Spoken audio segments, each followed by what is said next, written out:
The fourth door closed before Susannah Merrick had even been told what she had done. It was a handsome door, painted black and polished so brightly that the brass knocker reflected a small, distorted version of her face as the footman pulled it shut. For one strange second, Susannah saw herself reduced to a pale oval beneath the May morning sky, a woman of 31 in a carefully brushed blue-grey gown, standing alone on Brook Street, with no position, no explanation, and a folded letter of introduction still warm from her gloved hand. Then the latch settled into place. That sound was quieter than an insult. It hurt more. London, May 6, 1847. Less than 20 minutes earlier, Mrs. Dalrymple had received her with every sign of approval. She had asked about Susannah's French, her experience with correspondence, her ability to manage household accounts without exceeding a lady's authority, and whether she objected to reading aloud in the evenings. Susannah had answered honestly, yes. She spoke French well enough for private letters and conversation. Yes, she had managed complicated correspondence before. Yes, she understood the difference between assisting a household and presuming to govern it. Mrs. Dalrymple had smiled. She had even said, "I believe you might suit me very well, Miss Merrick." Then Lady Euphemia Weatherby had arrived unexpectedly. Susannah's aunt entered the drawing-room in lavender silk and dove-grey gloves, carrying beneath one arm a small red Morocco folio with a brass clasp. She had greeted Mrs. Dalrymple warmly. She had greeted Susannah with surprise, so perfectly measured that no stranger would have guessed they lived beneath the same roof. 5 minutes later, the red folio had been opened behind a half-closed door. 3 minutes after that, Mrs. Dalrymple returned without smiling. "I am afraid the position will not be possible after all." Susannah had kept her voice steady. "May I ask what changed?" Mrs. Dalrymple looked toward Lady Euphemia, who stood near the window, with one hand resting lightly upon the red book. "Nothing changed," the older woman said. "I merely became better informed." "About what?" Silence followed. Susannah had lived long enough among respectable people to know that silence was often their most efficient cruelty. Mrs. Dalrymple glanced at the carpet. "Nothing one can comfortably discuss." Susannah had felt something cold pass through her, but she did not plead. She did not ask whether she had been accused of theft, dishonesty, impropriety, or madness. She had asked such questions before. 3 previous households had withdrawn their interest with the same embarrassed vagueness. And each time the shame had been made hers, though the words remained theirs. So she had risen, thanked Mrs. Dalrymple for her time, and left before anyone could mistake dignity for defeat. Now, standing beneath the black door, Susannah drew one slow breath and turned toward the waiting hired carriage. Lady Euphemia's private carriage was nowhere in sight. Of course it was not. Her aunt would stay for tea. Reputation required leisure. Rejection did not. By the time Susannah returned to Weatherby House in Mayfair, the household had already found 3 reasons to need her. A footman met her in the hall with an invoice from a wine merchant that had somehow been entered twice. The housekeeper had discovered that 2 dinner invitations for the following Thursday contradicted one another. Crispin had left a note asking whether his appointment with Mr. Bexley was at 3 or 4, though Susannah had reminded him twice that it was at 2:30. She removed her gloves, placed them carefully beside the hall table, and went to work. No one asked whether Mrs. Dalrymple had hired her. No one needed to. Lady Euphemia's absence gave the answer. Within an hour, Susannah had corrected the duplicated wine order, found the original invitation confirming that Lady Euphemia had accepted dinner with the Marchioness of Farleigh and not Lady Morton, and sent a servant to prevent Crispin from missing an appointment that concerned one of his increasingly impatient creditors. She did all of it from a narrow writing table in a small morning room that was not hers, using paper she had not purchased, sealing letters she was not paid to compose, and protecting a household that publicly described her as a dependent burden. The irony had once made her angry. Lately, it made her tired. At 4 o'clock, Lady Euphemia returned. She entered the morning room without knocking, removed one glove finger by finger, and looked at the corrected household papers. "I see you have been useful." Susannah set down her pen. "Mrs. Dalrymple refused me." Yes, not surprise, not regret, only confirmation. Susannah watched her aunt lay the red morocco folio upon a side table. The brass clasp caught the afternoon light. "Why?" she asked. Lady Euphemia's expression barely changed. Dalrymple exercised her judgment. "After speaking with you. Respectable women speak to one another. And what did you tell her?" Her aunt's gaze sharpened. "You should be careful, Susannah." "Of what?" "Of sounding ungrateful." There it was, the oldest leash in the house. Gratitude. Gratitude for the room Susannah occupied. Gratitude for meals. Gratitude for dresses, altered from garments Lady Euphemia no longer wanted. Gratitude for 4 years in which every hour of her competence had been absorbed into Wetherby House and returned to her as evidence that she owed more. Susannah folded her hands in her lap. "I asked what you told her." "Nothing untrue." "That is not an answer." Lady Euphemia's mouth tightened. "You are in no position to interrogate me." "No, I am apparently in no position at all."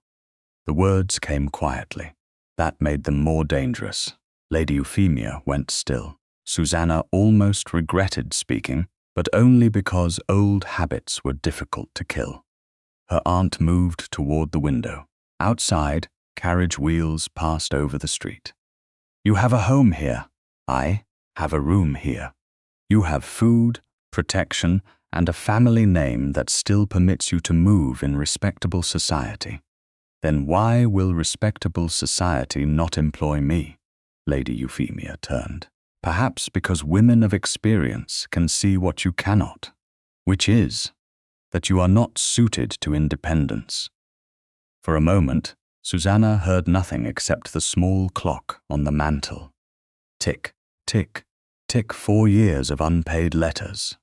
4 years of accounts corrected before anyone noticed errors. 4 years of saving Crispin from forgotten appointments, and Lady Euphemia from social embarrassments that would have mattered deeply to a woman who claimed Susannah had no judgment. She looked at the red book. "Is my name in there?" Her aunt's eyes flickered toward it only once. It was enough. Susannah rose. Lady Euphemia's hand came down upon the folio. "Do not be absurd. That was not a denial. You are becoming insolent." "No, I am becoming curious." Curiosity is not always admirable in a woman dependent upon the kindness of others. Susannah felt the old humiliation stir, but beneath it was something firmer now, not anger. Decision. She had spent too long allowing other people to make mystery sound like morality. "I will continue applying for positions." Lady Euphemia stared at her. "You have been refused 4 times. Then I will apply a 5th. And when that house refuses you," Susannah looked directly at her, "I will ask a 6th. The silence between them changed. Lady Euphemia no longer looked merely displeased. For the first time that day, she looked afraid. It vanished quickly, hidden beneath the smooth authority of a woman who had spent decades deciding what could be said aloud and what must remain behind closed doors. "You are embarrassing yourself," she said. Then the embarrassment is mine to bear. Susannah gathered the corrected invitations and placed them in order.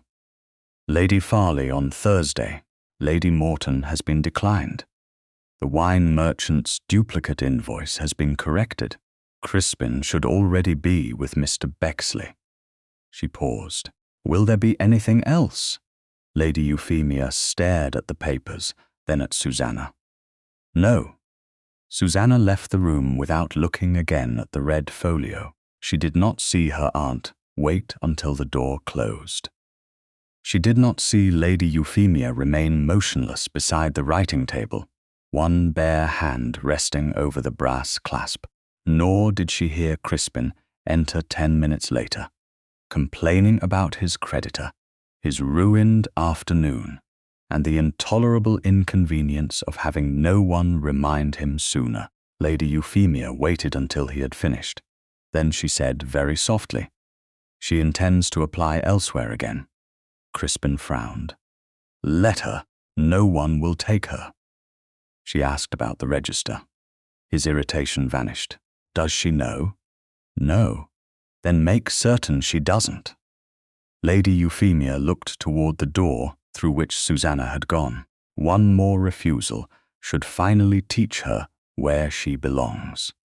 Upstairs, unaware of those words, Susannah sat beside the window of her small bedchamber with a fresh sheet of paper before her. She sharpened her pen. She wrote the date. Then she began a 5th letter of application. 2 days after writing her 5th application, Susannah Merrick entered the private subscription rooms in St. James's and knew within minutes that someone had already been there before her. It was not a person she saw first.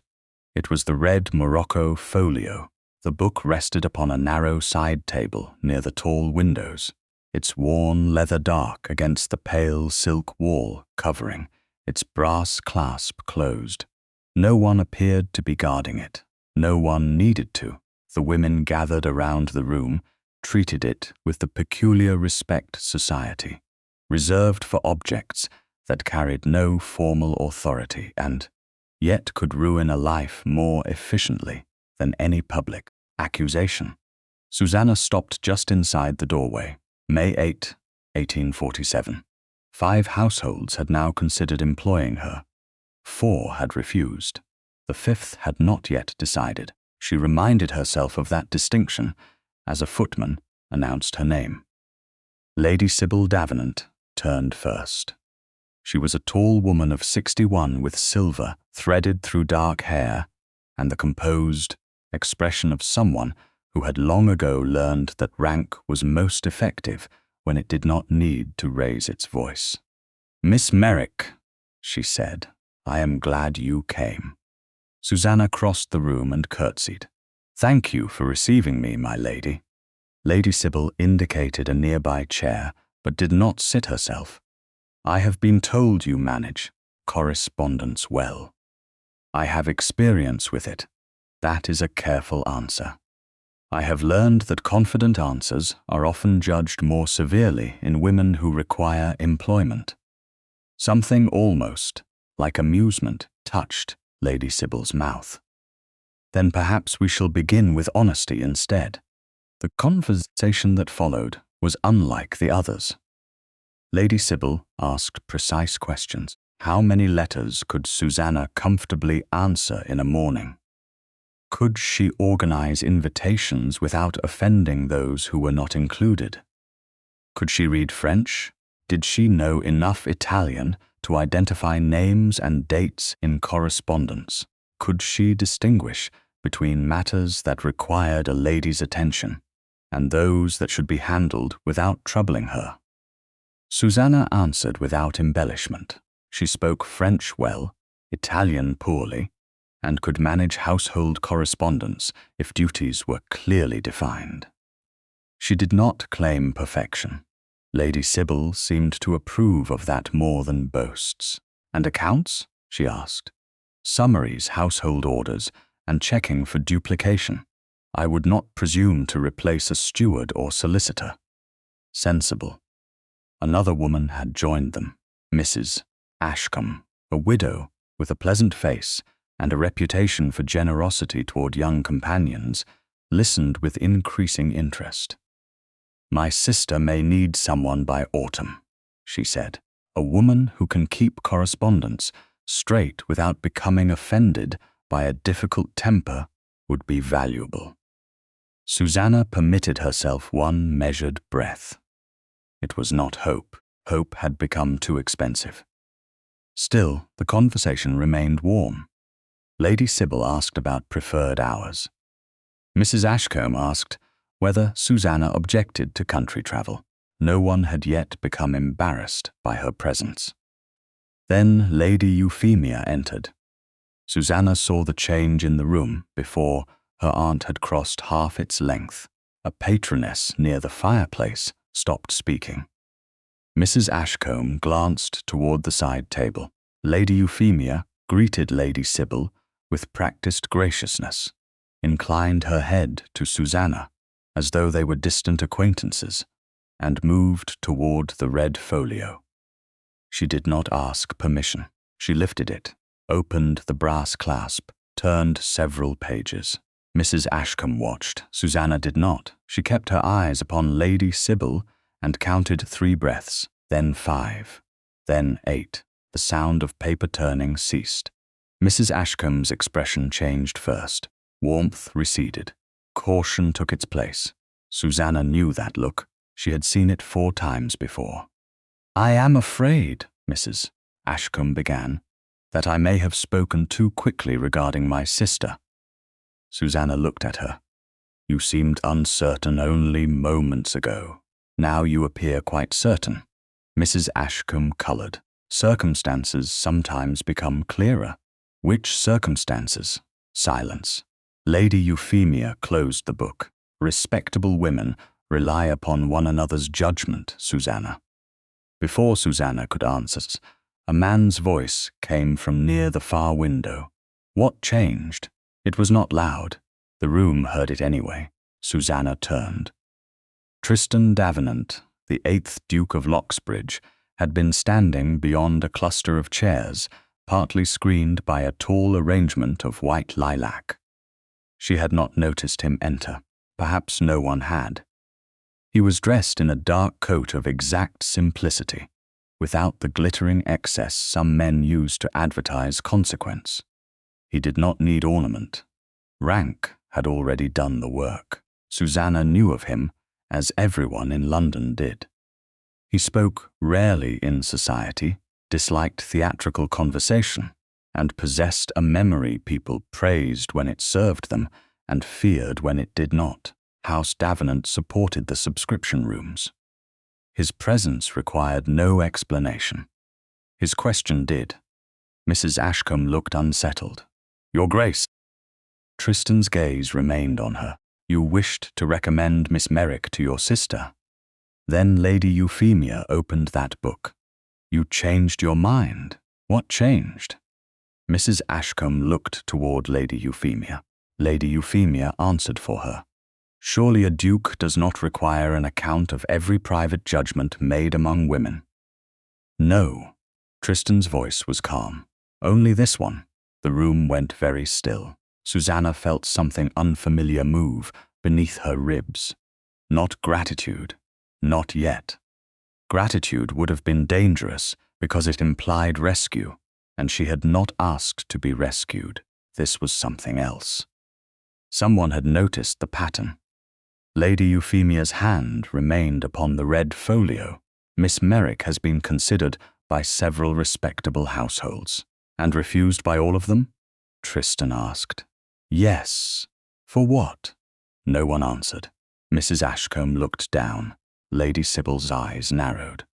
Lady Euphemia said, "There are matters of character that ladies are entitled to weigh discreetly."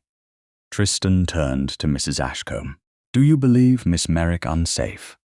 The word landed with enough force to make Susannah's fingers go cold. Mrs. Ashcombe hesitated. "I would not put it so strongly."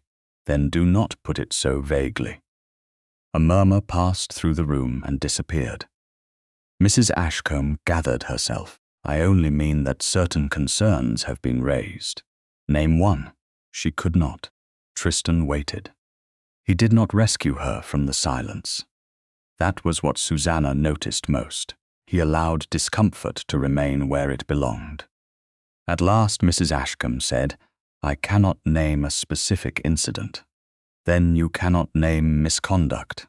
Lady Euphemia's expression hardened. "Your Grace, women must sometimes protect their households without making every unpleasant detail public." Tristan looked at the red book. Then perhaps the unpleasant detail should at least exist. Susannah nearly looked away. She had expected pity from powerful people before. Pity usually came with softened voices, small charitable offers, and the quiet satisfaction of those who enjoyed feeling generous. Tristan Davenant did not look at her as though she were unfortunate. He looked at the room as though it had failed to answer a question. That distinction mattered more than she wished it to. Lady Sybil stepped forward. "Miss Merrick, I hope you will allow me to continue our conversation another day." Lady Euphemia intervened at once. "My dear Lady Sybil, surely there is no need to rush." Susannah saw it then. Not irritation, not embarrassment, fear again, the same brief shadow that had crossed her aunt's face 2 days earlier. Lady Sybil noticed something too. "I do not rush," she said. "I decide." Tristan's gaze met Susannah's for the first time. His eyes were grey, steady, and unreadable. She waited for reassurance. None came. Instead, he asked, "How many houses?" She understood immediately. 5, Your Grace. 5 refusals. 4 completed. 1 today. Mrs. Ashcombe flinched. Tristan did not look away from Susannah. "And in each case, was that book present?" Susannah glanced at the red folio. "I saw it in Brook Street 2 days ago. I cannot speak for the earlier 3. So you do not know?" "No." His expression changed almost imperceptibly. Approval, perhaps, because she had refused to claim more than she knew. "Good," he said. Susannah blinked. "Good? You distinguish fact from suspicion." Lady Euphemia snapped the brass clasp shut. The sound was sharp enough to end the moment. "This has gone far enough." Tristan turned to her. "Has it?" Lady Euphemia gave him a smile without warmth. "Miss Merrick is my niece. Her future is a family concern." Susannah spoke before fear could stop her. "My employment is my concern." Every face turned toward her. Lady Euphemia's eyes flashed. Tristan said nothing. He did not need to. The silence he gave Susannah was not emptiness. It was space. She held her aunt's gaze. "I will continue applying." Lady Euphemia replied softly. "Then you may discover how many doors remain closed." Susannah felt the threat inside the courtesy. She lifted her chin. "Then at least I will know I knocked." Lady Sybil's expression warmed. Tristan remained still, but something in his gaze sharpened. The meeting ended soon after. No position was offered. No explanation was given. The red book left under Lady Euphemia's arm. Yet as Susannah descended the steps toward the waiting carriage, she knew one thing had changed. Someone else had seen the ritual. Someone powerful enough to ask what no one wanted answered. Behind her, beneath the portico, Lady Euphemia spoke quietly to Mrs. Ashcombe and 2 other patronesses. Susannah caught only the last words before the carriage door closed. 2 days from now, her aunt said, we shall settle the matter publicly. By the time Susannah Merrick reached the stone portico of the St. James's subscription rooms on May 10, 1847, the rain had stopped, but the air still carried the damp chill of a morning that had not decided whether to become spring. Carriage wheels hissed over the wet street. Footmen stood beneath black umbrellas.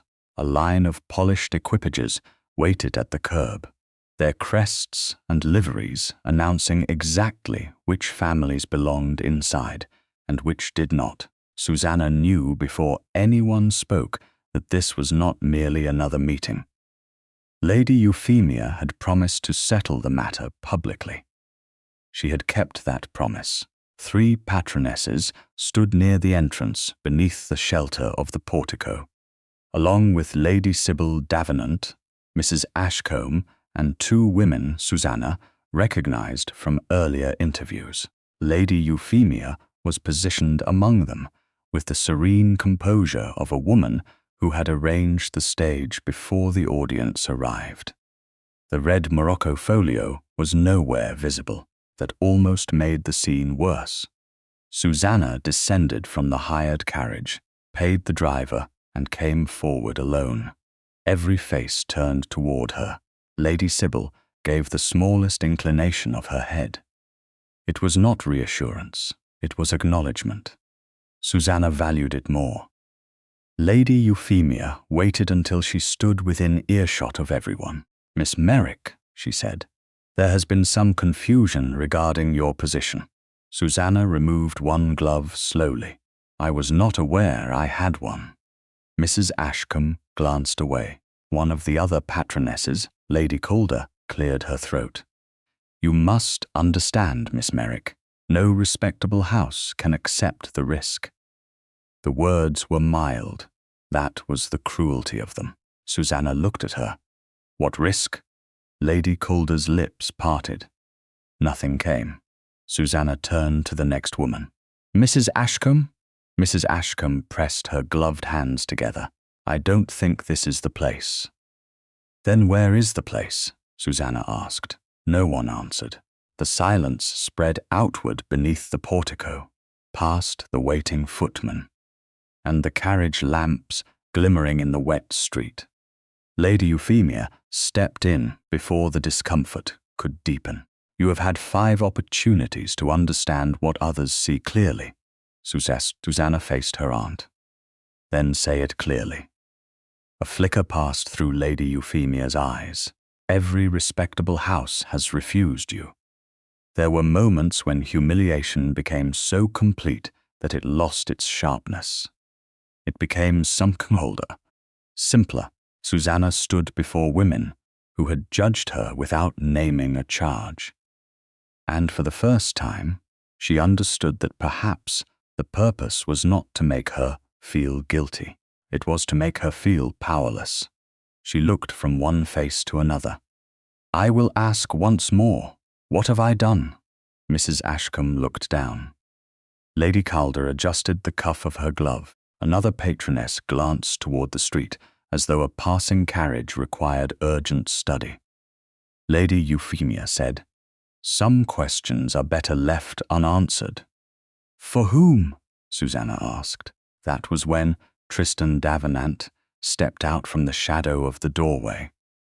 He had been there long enough to hear everything. Susannah knew it at once. His expression held none of the polite confusion of a man arriving midway through a conversation. He had heard the accusation. He had heard the question. He had heard the silence that answered it. The women shifted almost imperceptibly. Rank changed the shape of a room even when no walls surrounded it. The Duke of Loxbridge came down one step and stopped. Lady Euphemia drew herself upright. "Your Grace." Tristan did not look at her. "You asked what you had done." "Yes," and no one answered. "No." His gaze moved over the small assembly. "Then the refusal is not evidence." Lady Euphemia's tone sharpened beneath its courtesy.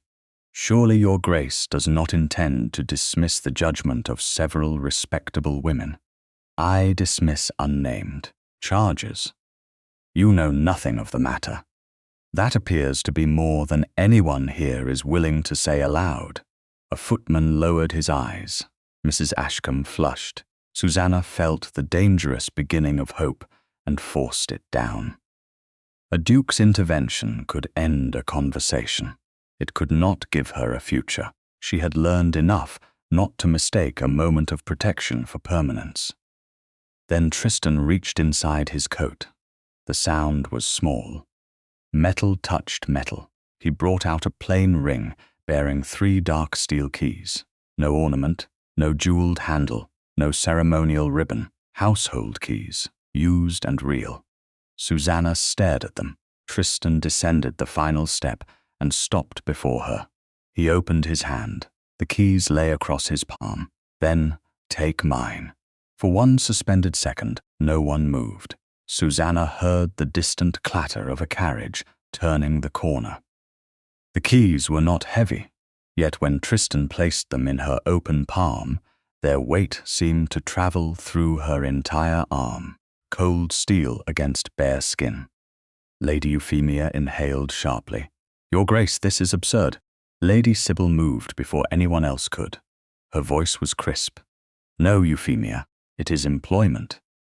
Susannah looked at her. Lady Sybil came closer. "I require a companion and correspondence secretary. You have already answered my questions to my satisfaction. The position is paid.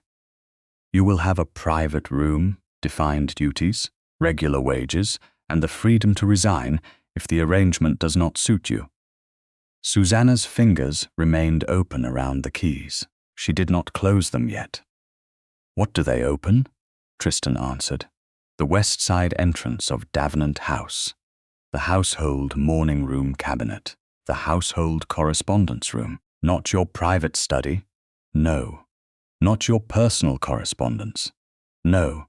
And if I choose to leave, you return them." His tone was quiet, nothing more. Lady Euphemia gave a soft laugh that fooled no one. "You would place household access in the hands of a woman no respectable family will employ?" Tristan finally turned to her. "Lady Sybil has just employed her. You know nothing about her. I know she has been accused of nothing anyone will name." Lady Euphemia's face hardened. "And that is enough for you?"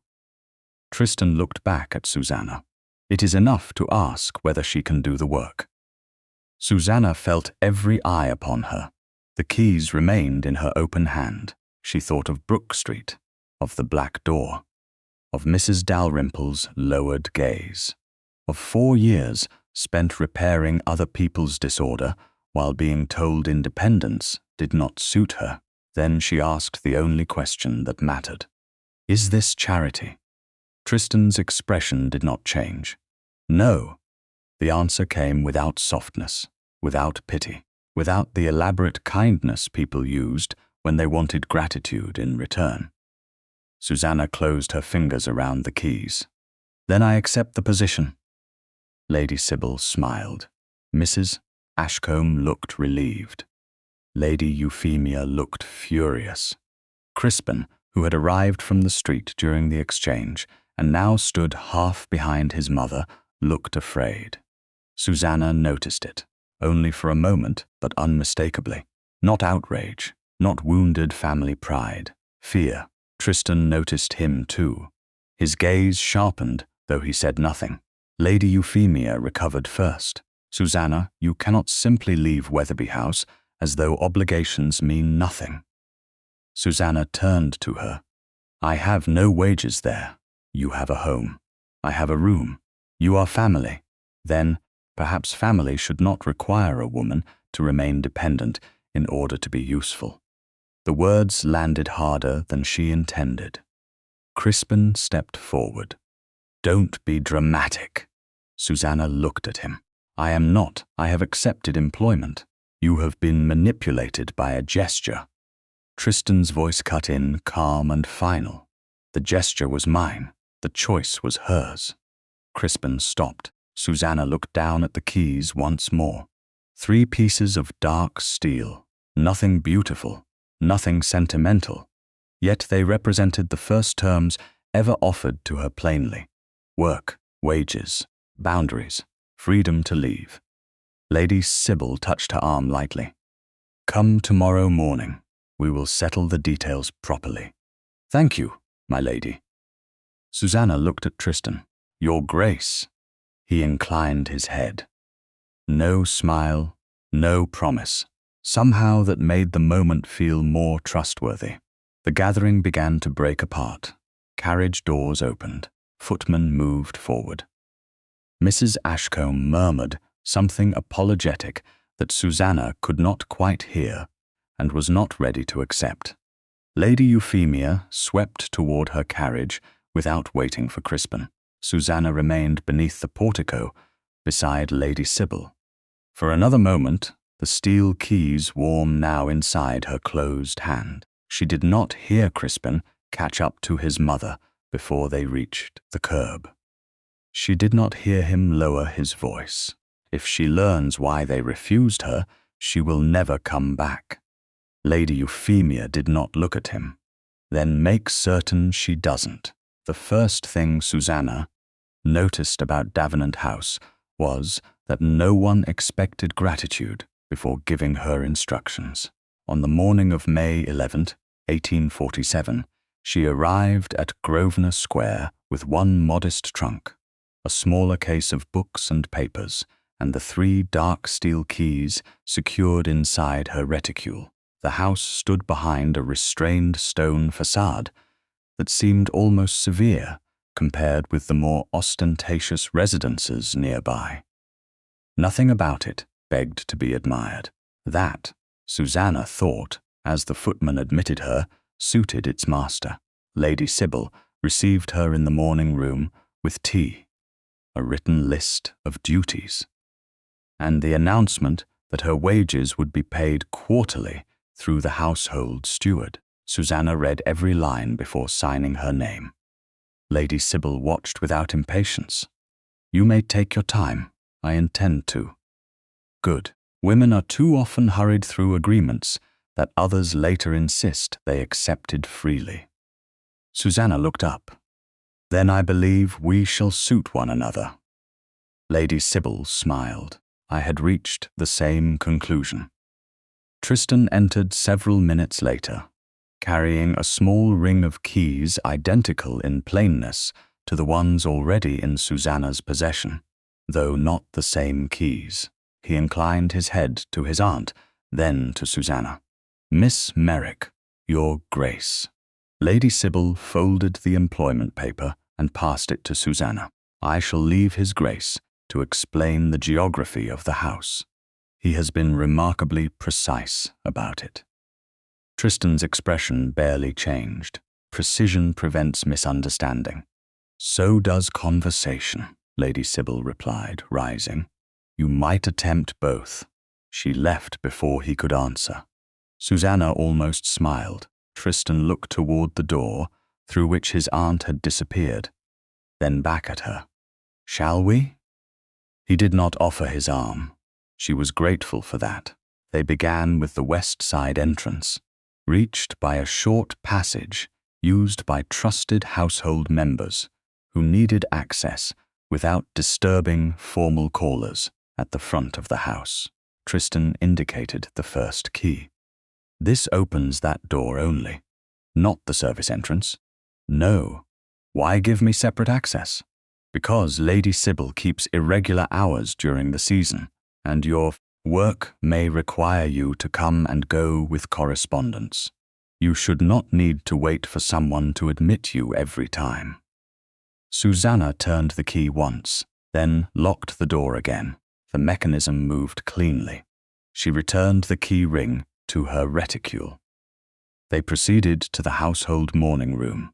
A tall cabinet stood against the far wall, containing schedules, invitation books, supplier lists, household memoranda, and correspondence awaiting Lady Sybil's attention. Tristan indicated the second key.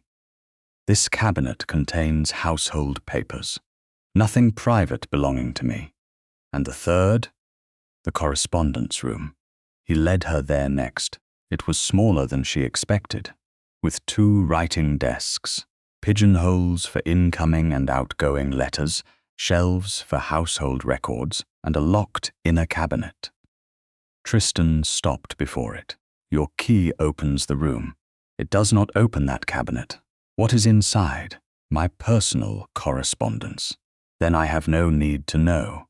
His gaze rested on her for a moment. Most people would have asked. Most people have not spent 4 years being judged for what others imagine they might do. Silence followed, but it did not feel hostile. Tristan turned toward the door. Your room is on the second floor near Lady Sybil's suite. Mrs. Vale, the housekeeper, will show you there. Susannah remained beside the writing desk. Your Grace, he stopped.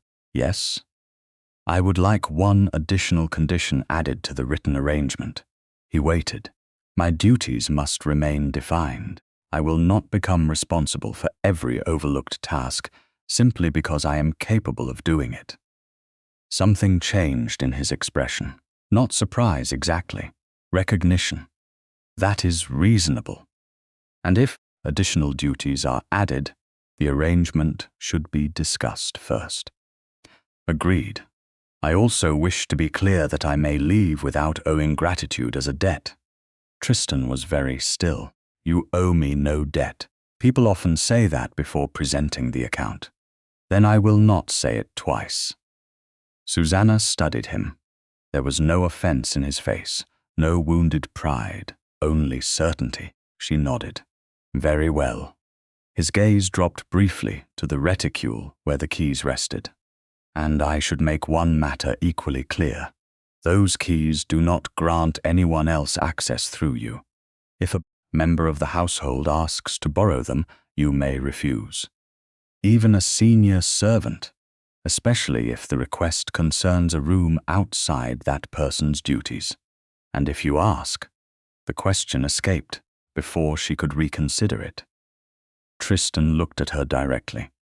Then you may ask why. For the first time since entering the house, Susannah felt something inside her loosen. Not trust. Trust was too large a word for a man she barely knew. But perhaps the first condition from which trust could eventually grow. By May 14, Davenant House had begun revealing its small disorder to her.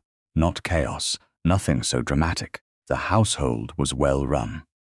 But the season had created pressure.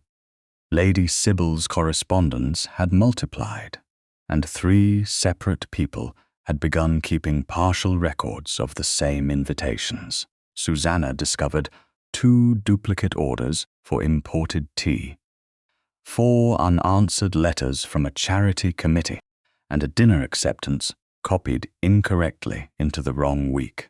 She corrected each matter without announcement. She did not arrive in the servants' hall issuing commands. She asked Mrs.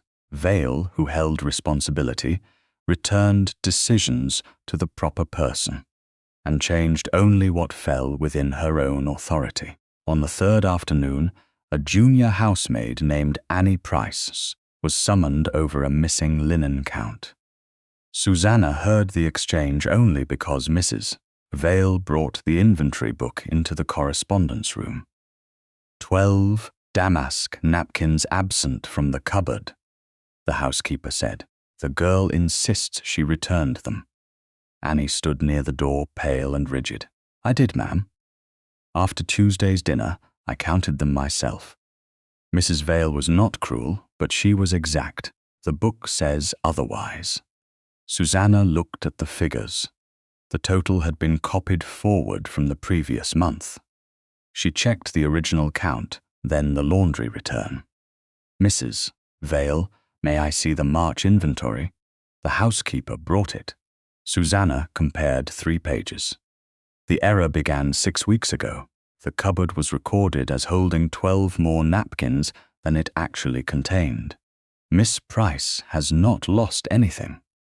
Annie exhaled shakily. Mrs. Vale examined the figures herself, then nodded. You are correct. She turned to the maid. Return to your duties. Annie looked at Susannah. Thank you, miss. Susannah shook her head. The numbers thanked you. I only read them. After the girl left, Mrs. Vale gave Susannah a measuring look. You could have made much of that. Of finding an old arithmetic mistake. Of saving a maid from blame. Susannah returned the inventory book. Then I would have made her embarrassment serve my reputation. Mrs. Vale said nothing more, but when she left, Tristan was standing in the passage. Susannah could not tell how long he had been there. "Do dukes commonly listen outside correspondence rooms?" she asked. "Only when housemaids leave looking as though they have narrowly escaped dismissal. She escaped a copying error because you checked." Susannah sat at the desk again. Anyone could have. No one did. The words were simple. She disliked how much they affected her. She reached for the next letter. Tristan did not enter until he knocked once against the open door frame. She noticed that too. He never crossed the threshold without warning. "Lady Sybil received this morning," he said, placing an unopened envelope on the desk. "An invitation?" "A withdrawal." Susannah looked up. "From whom?" "Lady Morton." The name stirred recognition. Lady Morton had been one of the patronesses present beneath the St. James's portico. Tristan continued. "My aunt was invited to dine next Thursday. The invitation was withdrawn after Lady Morton learned you had taken up residence here." The room seemed to narrow. Susannah looked at the envelope but did not touch it. "Then the matter followed me?" "Yes, and you still do not know what I am accused of?" "No, neither do I." Tristan's gaze moved to the three, steel keys now lying beside her blotter, where she had placed them while working. "How many houses refused you?" she answered, without hesitation. 5. "And in every case the same red book?" Susannah thought of Brook Street, of St. James's, of 3 earlier refusals she had not understood. "I saw it twice. That was not my question." She met his eyes. "I do not know." A faint approval crossed his face, the same as before. Fact from suspicion. Always separate. Then he asked, "Did Lady Euphemia know of every application?" Susannah went still. The room was quiet, except for the ticking of a small clock and the muted movement of carriages beyond Grosvenor Square. She thought of letters left on hall trays, interviews mentioned over breakfast, Lady Euphemia's unexpected arrival in Brook Street, the red morocco folio, 5 refusals. "Yes," she said at last. Tristan looked toward the withdrawn invitation. "Then we begin there." Susannah felt the old instinct to retreat from hope. "Begin what?" he answered without drama. "Finding out why every door closes after your aunt learns you are knocking. By May 15, the pattern had become too exact to dismiss as coincidence." Tristan Davenant did not announce this conclusion. He rarely announced anything before he had separated fact from suspicion, and Susannah had begun to understand that his silences were not empty. They were rooms in which he arranged evidence. That morning, she found him in the household correspondence room before breakfast, standing beside the desk with 3 envelopes laid in a precise line. He had knocked before entering, though the door was already open. Susannah noticed that he continued to observe the boundary he had set from the beginning. She also noticed that she had begun to expect it. "What are those?" she asked. "The sequence." He pointed to the first envelope. "Mrs. Dalrymple, Brook Street. Refusal after Lady Euphemia arrived with the red folio." The second, Mrs. Ashcombe. Interest withdrawn after consultation with the same book. The third was Lady Morton's withdrawn invitation to Lady Sybil, and this followed after your residence here became known. Susannah placed her pen down. 3 events do not prove the same cause. "No." Tristan looked at her, "but they justify another question." "Which is, who knew of your applications before each refusal?"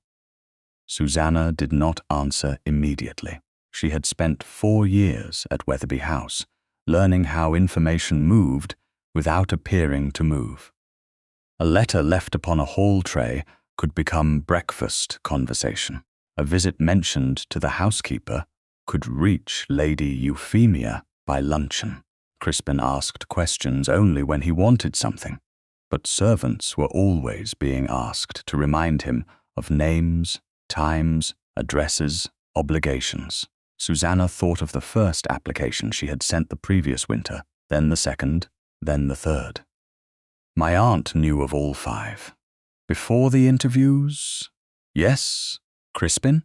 He knew of some, perhaps all. I cannot say. No triumph, no premature conclusion. Good. Susannah almost smiled. You have a strange habit of approving uncertainty. I approve accuracy. Most people prefer confidence. Most people prefer the appearance of it. He gathered the envelopes, but did not leave. Tell me what you did at Wetherby House. She looked at him. You know I handled correspondence. I know the phrase. I do not know the work. Something in the directness of that answer unsettled her more than flattery would have. She turned toward the cabinet and removed a bundle of household memoranda that required Lady Sybil's attention. I answered invitations when my aunt dictated her intentions. I prepared drafts when she did not wish to dictate. I kept notes of social calls, dinner acceptances, supplier arrangements, and charitable subscriptions. Tristan said nothing. Susannah continued, because silence, from him, had stopped feeling like dismissal. I checked duplicate invoices. I reminded Crispin of appointments. I noted which servants were due wages and which orders had been delayed. If a footman left unexpectedly, I adjusted the calling schedule. If the kitchen altered a dinner because a guest could not eat a particular dish, I made certain the seating and service notes were corrected. Tristan's expression changed very slightly. Were you paid? No. Given an allowance for the work? No. Was any of it formally assigned? No. Then how did it become yours? The question stopped her. She had never heard anyone ask it that way. Because I noticed what needed doing. And if you had not done it, someone would have been embarrassed. Who? Susannah looked at him. Usually Lady Euphemia, sometimes Crispin. And you prevented that. Yes. He glanced toward the correspondence cabinet. Repeatedly. Susannah felt a faint defensive heat rise in her. I was living under their roof. That does not answer the question. It explains the obligation. Does it? She looked away first. Beyond the window, Grosvenor Square was bright with a hard, pale sun that made the stone facade seem almost white. A carriage passed. Somewhere below, a servant closed a distant door. Tristan did not press her. That more than insistence would have made her speak. At first, I thought usefulness would earn security. Her voice remained even. Then I thought it might earn affection. Later, I settled for peace. Tristan's face went still. Did it? Sometimes, for an afternoon. The words were out before she could stop them. She regretted the honesty immediately. Not because it was untrue, because it made something private visible. Tristan did not soften his voice. He did not say he was sorry. Instead, he asked, how many paid people would be needed to replace what you did? Susannah gave a small, incredulous laugh. I have no idea. Then I do. He counted quietly. A secretary for correspondence. Additional attention from the housekeeper. More work for the steward or his clerk. Someone to manage social scheduling. Someone to prevent Crispin from missing appointments he should remember himself. Susannah stared at him. You make me sound indispensable. Were you? She did not answer. The silence became an answer anyway. That afternoon, proof of Wetherby House's dependence arrived in the form of 3 letters, 1 messenger, and a mistake so absurd that Lady Sybil laughed aloud when she heard of it. Lady Euphemia had apparently accepted 2 dinners for the same evening and issued a 3rd invitation from Wetherby House for that date. Crispin had missed a creditor's appointment, despite being sent written notice. A wine order had been duplicated. Susannah learned all this because a flustered Wetherby servant arrived at Davenant House asking whether she had retained copies of certain household schedules. Mrs. Vale brought the message to the correspondence room. He says Lady Euphemia requires them urgently. Susannah felt every old habit awaken at once. The urge to rise, to fix it, to save them from embarrassment before anyone saw the cracks. Her hand moved toward the desk drawer where she had once kept personal notes, then stopped. Those notes were not Wetherby property. More importantly, the household was no longer her responsibility. "Tell him I took no household papers from Wetherby House," she said, "and I have nothing here that belongs to them." Mrs. Vale inclined her head and left. Tristan, seated at the opposite desk, reviewing a charitable subscription list, had heard the exchange. "Was that difficult?" he asked. Susannah resumed sorting letters. "No." He waited. She exhaled. "Yes." "Why?" "Because I know exactly how to repair the problem. And you believe knowing creates obligation." She looked at him sharply. "You have become very certain of my thoughts. Only the obvious ones."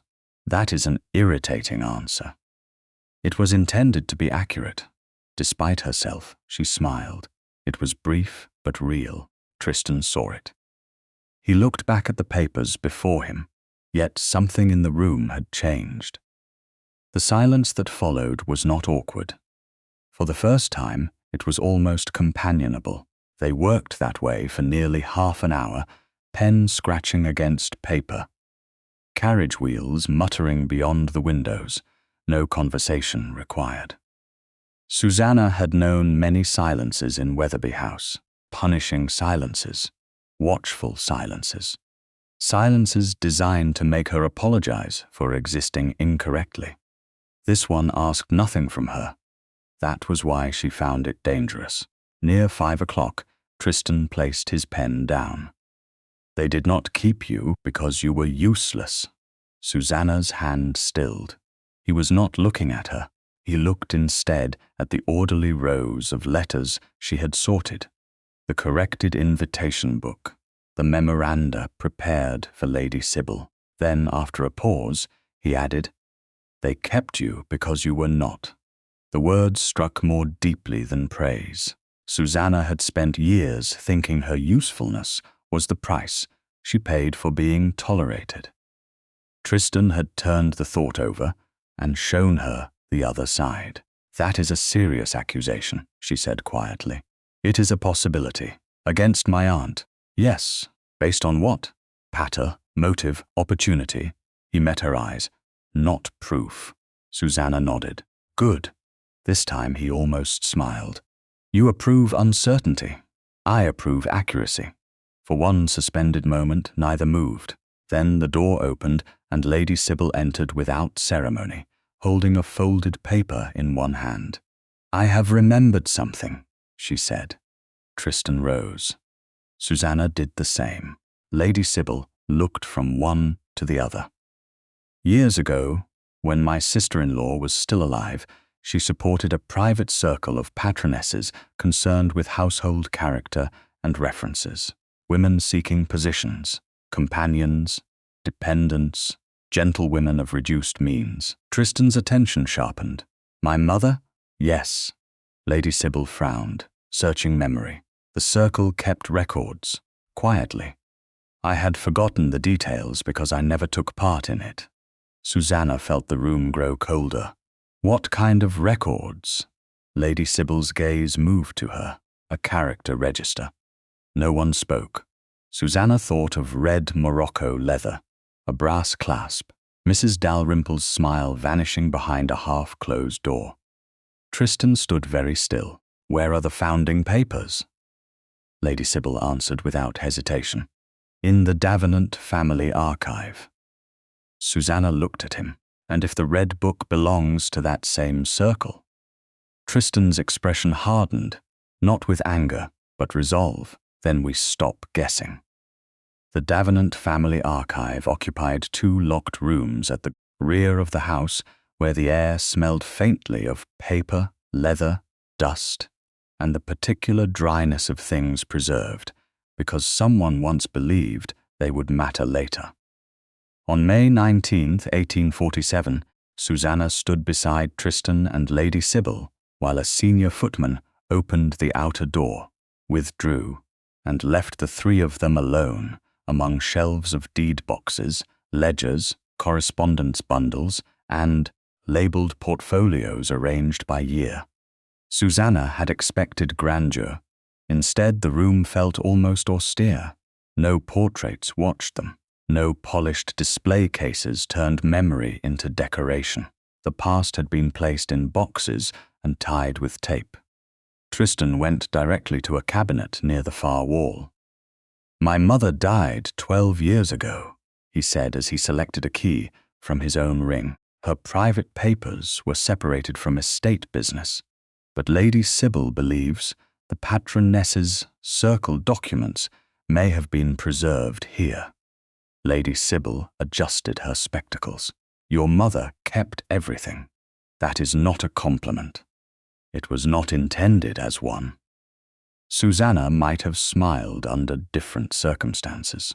Instead, she watched Tristan open the cabinet and begin removing portfolios marked with dates from the late 1820s and early 1830s. She did not touch anything. The 3 steel keys given to her remained in her reticule. The red Morocco register was not here. According to everything they knew, Lady Euphemia still held it as chair of the patroness's circle.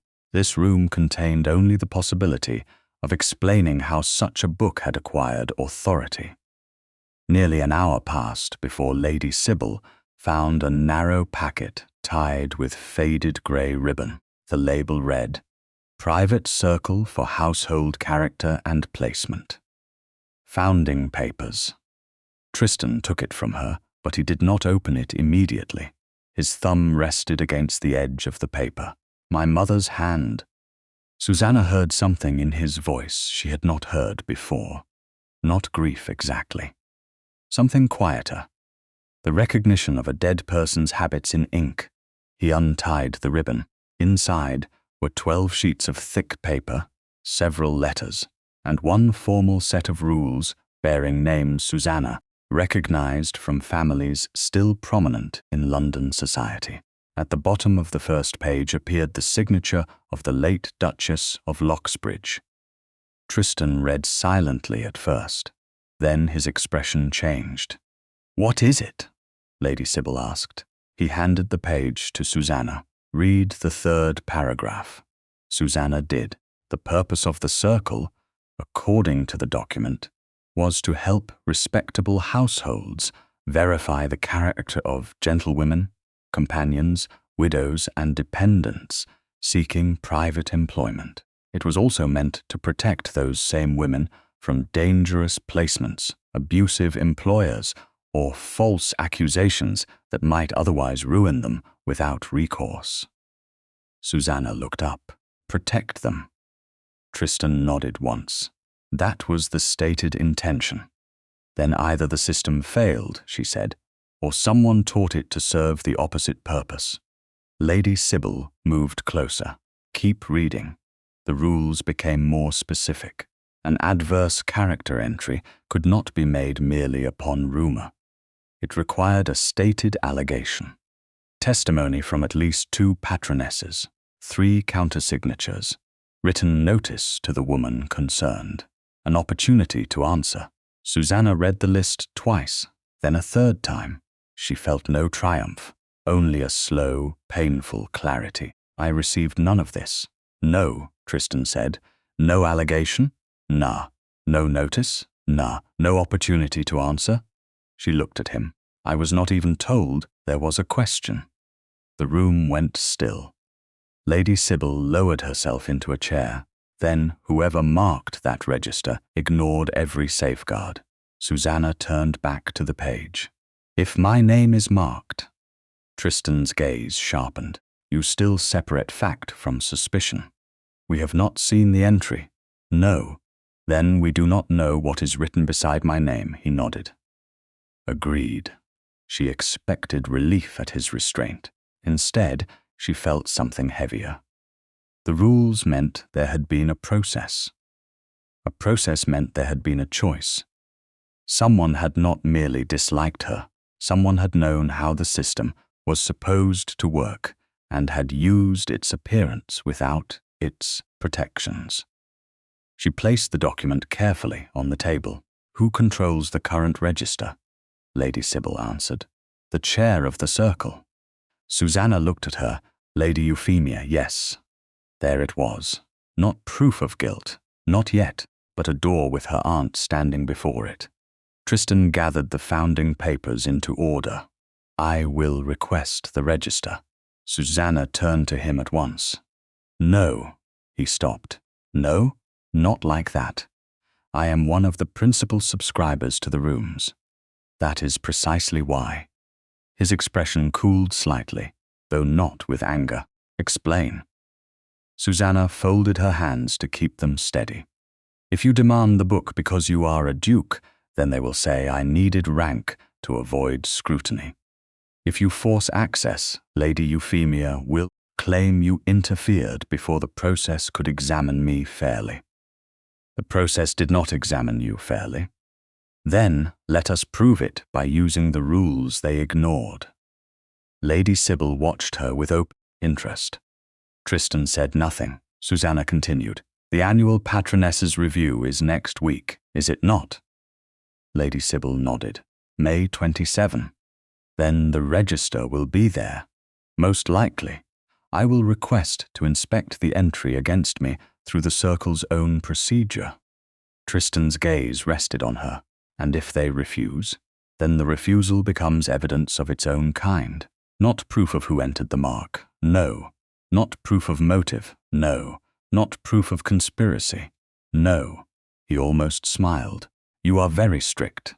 I learned from you. Lady Sybil gave a quiet laugh. At last, someone has found a use for his most irritating quality. Tristan ignored her. There is a risk. I know. They may read the entry aloud. Susannah felt cold despite the closed windows. Then I will hear in public what has been used against me in private.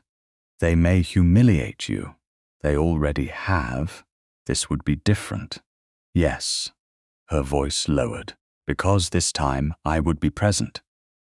That silenced him. For several seconds, Tristan looked at her without speaking. Then he gathered the founding papers and retied the faded ribbon. Very well. Susannah studied him. You agree?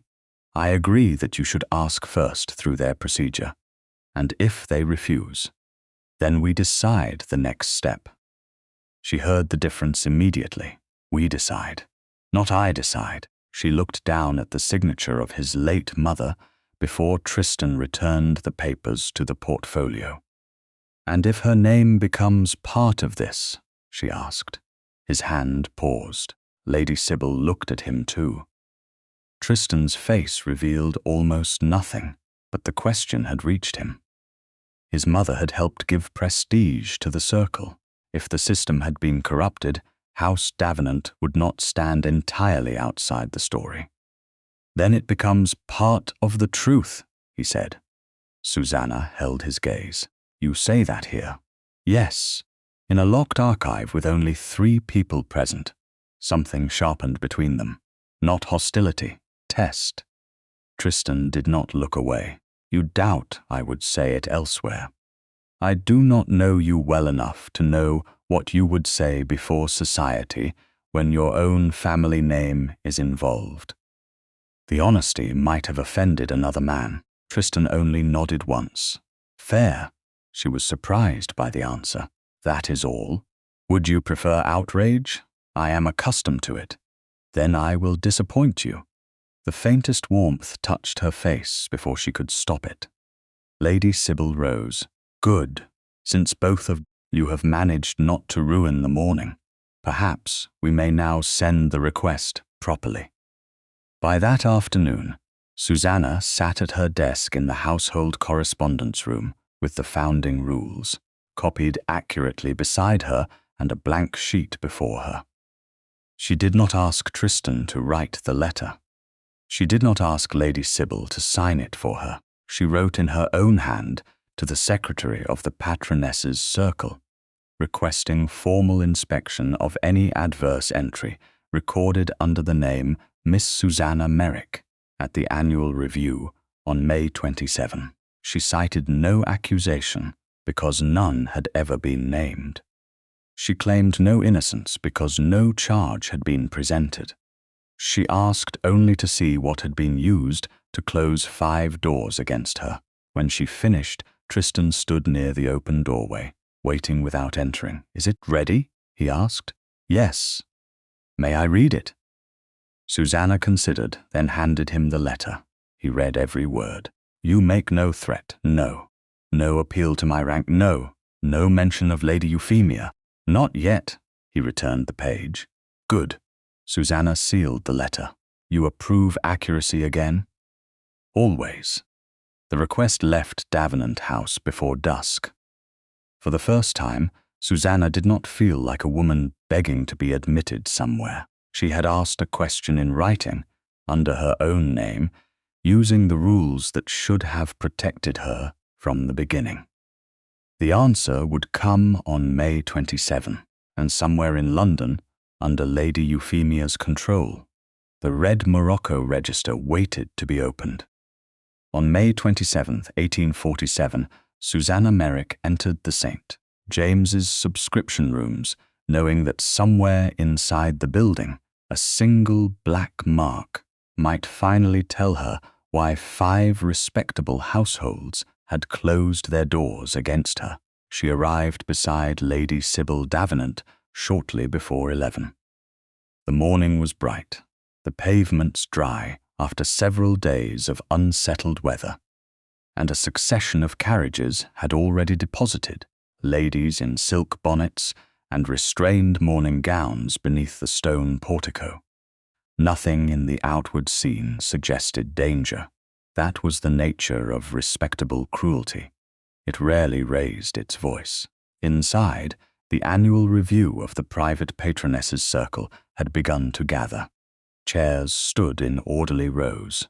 A long central table held correspondence boxes, subscription lists, and the official minute book.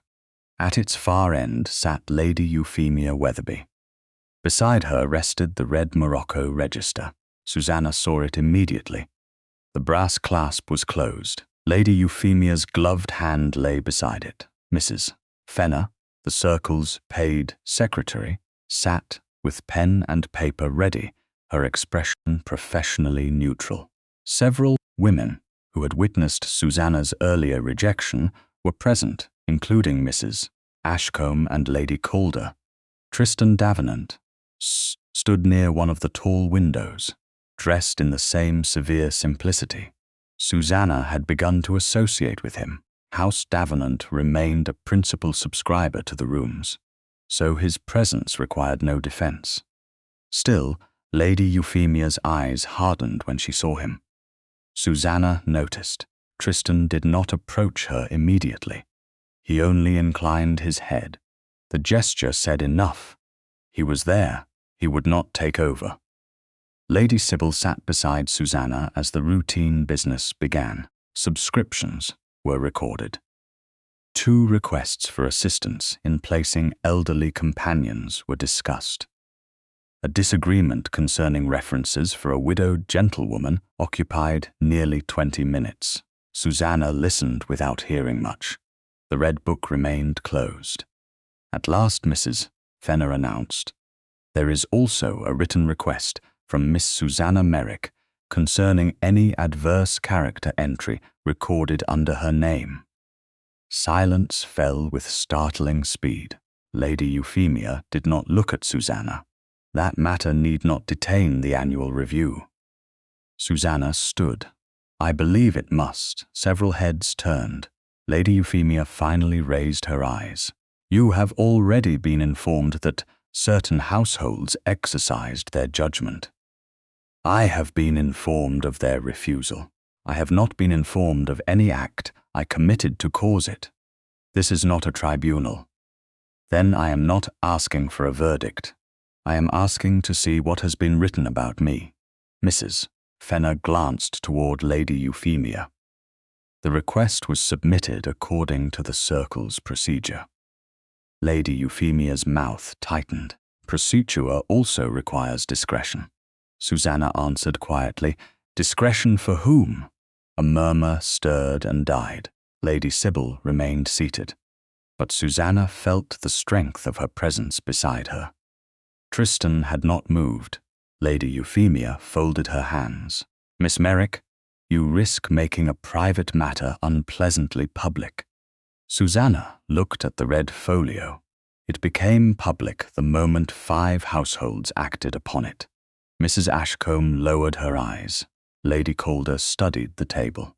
Susannah continued, "I have not asked anyone here to declare me innocent. No charge has been named. I have asked to see the entry that has been used to deny me employment." Lady Euphemia's composure slipped by the smallest degree. "You presume that such an entry exists. Then opening the register will settle the matter." The silence deepened. Tristan spoke for the first time. "That seems efficient." Lady Euphemia turned toward him. "Your Grace, surely you do not intend to lend your rank to an intrusion into confidential records?" "Miss Merrick made the request herself. And under whose roof does she now live?" "My aunt's," Lady Sybil said dryly, "a fact I remain capable of confirming." A few women shifted uncomfortably. Lady Euphemia looked again at Susannah. "Very well." She drew the register toward her. The sound of the brass clasp opening was soft. Susannah felt it in her chest anyway. Lady Euphemia turned page after page with deliberate care. Names passed beneath her fingers. Some carried notes, others did not. Then her hand stopped. Susannah saw her own name before anyone spoke. Miss Susannah Merrick. Beside it was a single black diagonal mark. Beneath the mark, in dark ink, were 3 words and 1 initial. W. Confidence withdrawn. Lady Euphemia read them aloud. Confidence withdrawn. The phrase moved through the room with terrible efficiency. Susannah heard a faint rustle of silk. Someone inhaled sharply. She remained standing. For 1 second, the old humiliation threatened to rise inside her. She saw the black door on Brook Street. Mrs. Dalrymple's vanished smile. Mrs. Ashcombe withdrawing interest after a private glance at the same book. 5 doors, 5 silences, 3 words. Susannah looked at Lady Euphemia. "What is the allegation?" Her aunt did not answer. Susannah turned to Mrs. Fenner. "What act is recorded?" Mrs. Fenner looked toward the page. "None appears in the entry." Susannah's pulse beat once, hard. "Who testified against me?" Lady Euphemia intervened. "This is becoming theatrical." "Who testified?" Susannah repeated. Mrs. Fenner checked the line beneath the mark, then the margin. "No witnesses are listed." The room had gone utterly still. Susannah remembered the founding rules in the Davenant archive. A stated allegation, 2 patronesses, 3 countersignatures, written notice, a chance to answer. She asked the next question. "Where are the countersignatures?" Mrs. Fenner's face had changed. "There are none." Lady Euphemia closed one hand over the page. "Enough." Susannah did not raise her voice. "When was I notified?" No answer came. "When was I given the chance to respond?" Still nothing. Mrs. Fenner looked disturbed now, not sympathetic. Disturbed. The distinction mattered. She was seeing a broken procedure, not merely a wounded woman. Lady Euphemia rose. "Respectable women are entitled to protect their households by collective judgment. No circle can function if every private concern is dragged into public dispute by a dissatisfied applicant." Susannah felt the insult land. Dissatisfied applicant, as though she had objected to a wage, a room, an inconvenient schedule. Tristan's voice came from the window. There is no collective judgment recorded. Lady Euphemia turned sharply. The Duke of Loxbridge may employ whomever he pleases. That does not oblige respectable women to ignore warnings merely because he has chosen to. Lady Calder spoke hesitantly. There is some truth in that. Another woman added, the keys were given before His Grace knew of the entry. Susannah felt every eye shift toward the 3 dark steel keys at her waist. She had attached them discreetly that morning, as practical household keys were carried, not displayed as trophies. Mrs. Ashcombe said nothing. Lady Euphemia seized the opening. Indeed, perhaps His Grace will now reconsider whether such access should remain in the hands of a woman whose confidence has been formally withdrawn. Someone murmured agreement. Another patroness said, until the matter is resolved, surely the prudent course would be to reclaim them. Susannah looked at Tristan. This was the moment she had feared without admitting it, not because she believed he owed her blind loyalty, because she had learned how quickly powerful people became cautious when judgment turned public. Tristan left the window and crossed the room. He did not stand in front of Susannah. He stopped beside her. The keys were given for work she performs honestly, he said. They remain hers. No explanation followed. No dramatic defense. The sentence was enough. Susannah placed one hand over the keys, not to hide them, to steady herself. Lady Euphemia's face went pale with anger. You cannot know that she performs honestly. Tristan looked at the open register. I know that no allegation is recorded, no witnesses are named, no signatures appear. No notice was given. If that is the evidence against her, then it is evidence of nothing except a failed process. Lady Euphemia snapped the book shut. Mrs. Fenner rose at once. My lady, I must ask that the register remain with the secretary until this procedural question is resolved. For the first time, genuine alarm crossed Lady Euphemia's face. It is under the chair's custody. Ordinarily, yes, but the integrity of an entry is now disputed. Several patronesses began speaking at once. Mrs. Fenner did not raise her voice. The register will be sealed in the committee dispatch case at the office until the minutes are reviewed. Lady Euphemia could refuse only by making the irregularity worse. Slowly, she removed her hand. Mrs. Fenner took possession of the unique red folio, closed its brass clasp, and carried it herself from the room. Susannah watched it go. The book had not proven who marked her name. It had not proven why. Yet for the first time, the secret was no longer entirely under her aunt's control. The meeting broke apart in strained clusters. Lady Sybil remained with Susannah, while Tristan spoke briefly with 2 subscribers. Minutes later, as they reached the quieter corridor beyond the assembly room, Mrs. Fenner appeared again. The red register was no longer in her hands.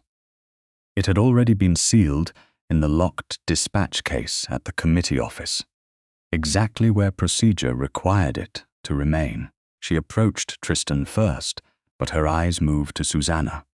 Your Grace, she said, quietly, there is something you should know. Tristan waited. Mrs. Fenner lowered her voice. I have kept the minutes of every formal meeting for 9 years.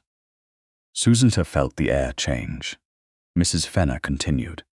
That mark against Miss Merrick was never approved at any meeting I recorded. By the morning of May 28, 1847, the question was no longer whether Susannah Merrick had been judged unfairly. The question was how far the unfairness reached, and whether the truth would remain bearable once it touched the Davenant name. Mrs.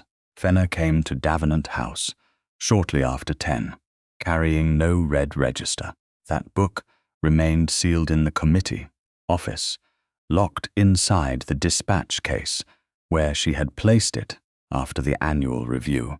Instead, she brought the official minute book, a narrow memorandum ledger, and her own precise recollection of 9 years, spent recording meetings no one had imagined would one day matter to Susannah. Lady Sybil received her in the household morning room. Tristan joined them soon after. Susannah sat with the 3 steel keys secured at her waist, and felt, for the first time, that every small fact in the room had weight. Mrs. Fenner opened the minute book. I have checked the meetings from November of last year through this month. Her finger moved down the page. Miss Merrick's name does not appear in any discussion of adverse character. Susannah kept her hands folded. Hun, no vote. No 2 patronesses offering testimony. No 3 signatures. No. Mrs. Fenner looked up. No formal procedure at all. Tristan's expression did not change, but Susannah had begun to recognize the moments when his stillness became dangerous. Then how did the mark enter the register? He asked. Mrs. Fenner hesitated.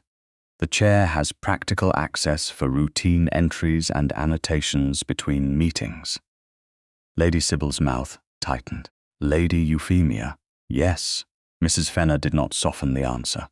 But I must be exact. I did not see her make the mark. I can only confirm that the entry was never approved through any meeting I recorded. Susannah nodded. That distinction matters. Mrs. Fenner gave her a brief look of respect. It does. Tristan asked, could anyone else have entered it? Possible, but unlikely. The register remained under the chair's custody when not in use. Committee matters were meant to be entered with my knowledge, but practice grew less careful over the years. Lady Sybil leaned back. Less careful or more convenient? Mrs. Fenner lowered her eyes. Perhaps both. Susannah felt a familiar bitterness rise and kept it under control. A system created to protect women had become easier to misuse because respectable people trusted one another too much to ask who had been harmed by their discretion. What exactly did the mark authorize? She asked. Mrs. Fenner turned to her. Not legally. Nothing. Socially, it served as a warning. A patroness consulting the book might advise a household not to proceed, and no one was required to tell the woman why. The rules said she should be notified. But in practice, Mrs. Fenner paused. In practice, discretion became valued more than notice. Susannah looked toward Tristan, so silence was mistaken for protection. Yes, he said. His voice was quiet. And because the system was private, the people most affected had the least access to it. The truth of that settled over them. Mrs. Fenner closed the minute book. There is another matter. Tristan looked at her. The origins of the circle. Lady Sybil's expression shifted. We know his mother helped found it. Mrs. Fenner nodded. More than helped. The late Duchess of Loxbridge gave the circle legitimacy among families that would otherwise have ignored it. Susannah saw Tristan's face change, only slightly, yet the cost of the information was visible. Mrs. Fenner continued. House Davenant's support persuaded others to subscribe. The Duchess believed the circle would prevent women from being placed in dangerous households or ruined by malicious references. Lady Sybil looked down. That sounds like her. It may have been well intended, Mrs. Fenner said, but the name carried weight. Once Davenant stood behind the circle, few questioned its judgments. No one spoke for several seconds. Susannah thought of the founding papers locked in the family archive, of the late Duchess's signature, of the rules that had been written carefully and ignored quietly. Tristan broke the silence. Thank you, Mrs. Fenner. She rose. I will keep the minute book with the committee records until the next formal review. The red register will remain sealed unless opened under procedure.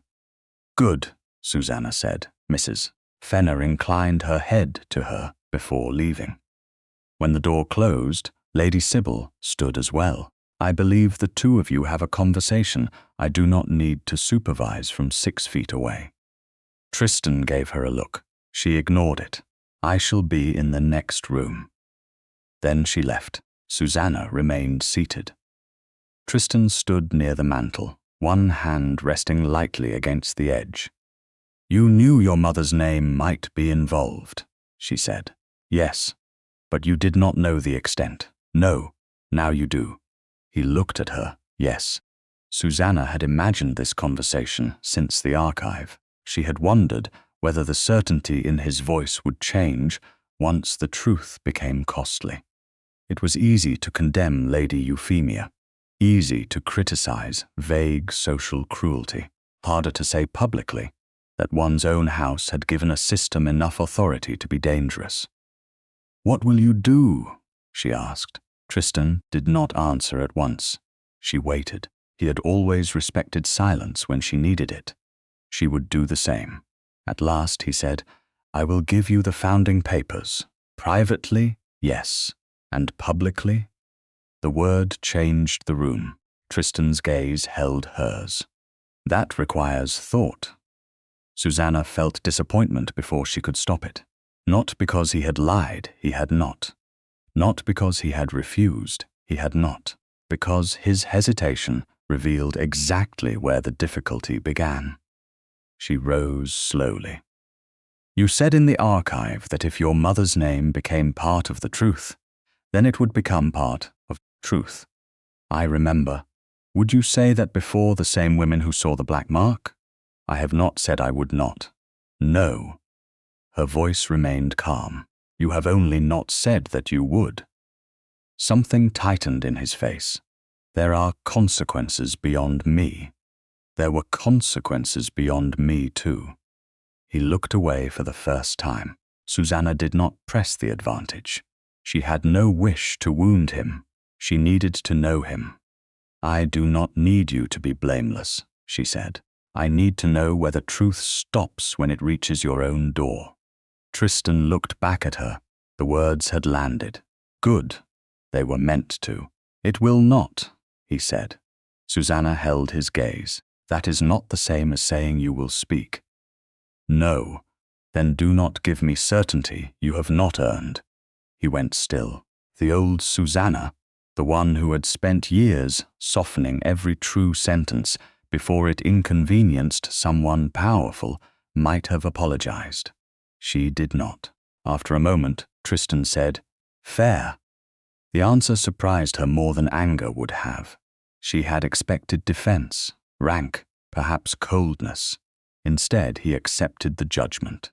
You hesitate because it was your mother, she said, partly, and because House Davenant may be blamed.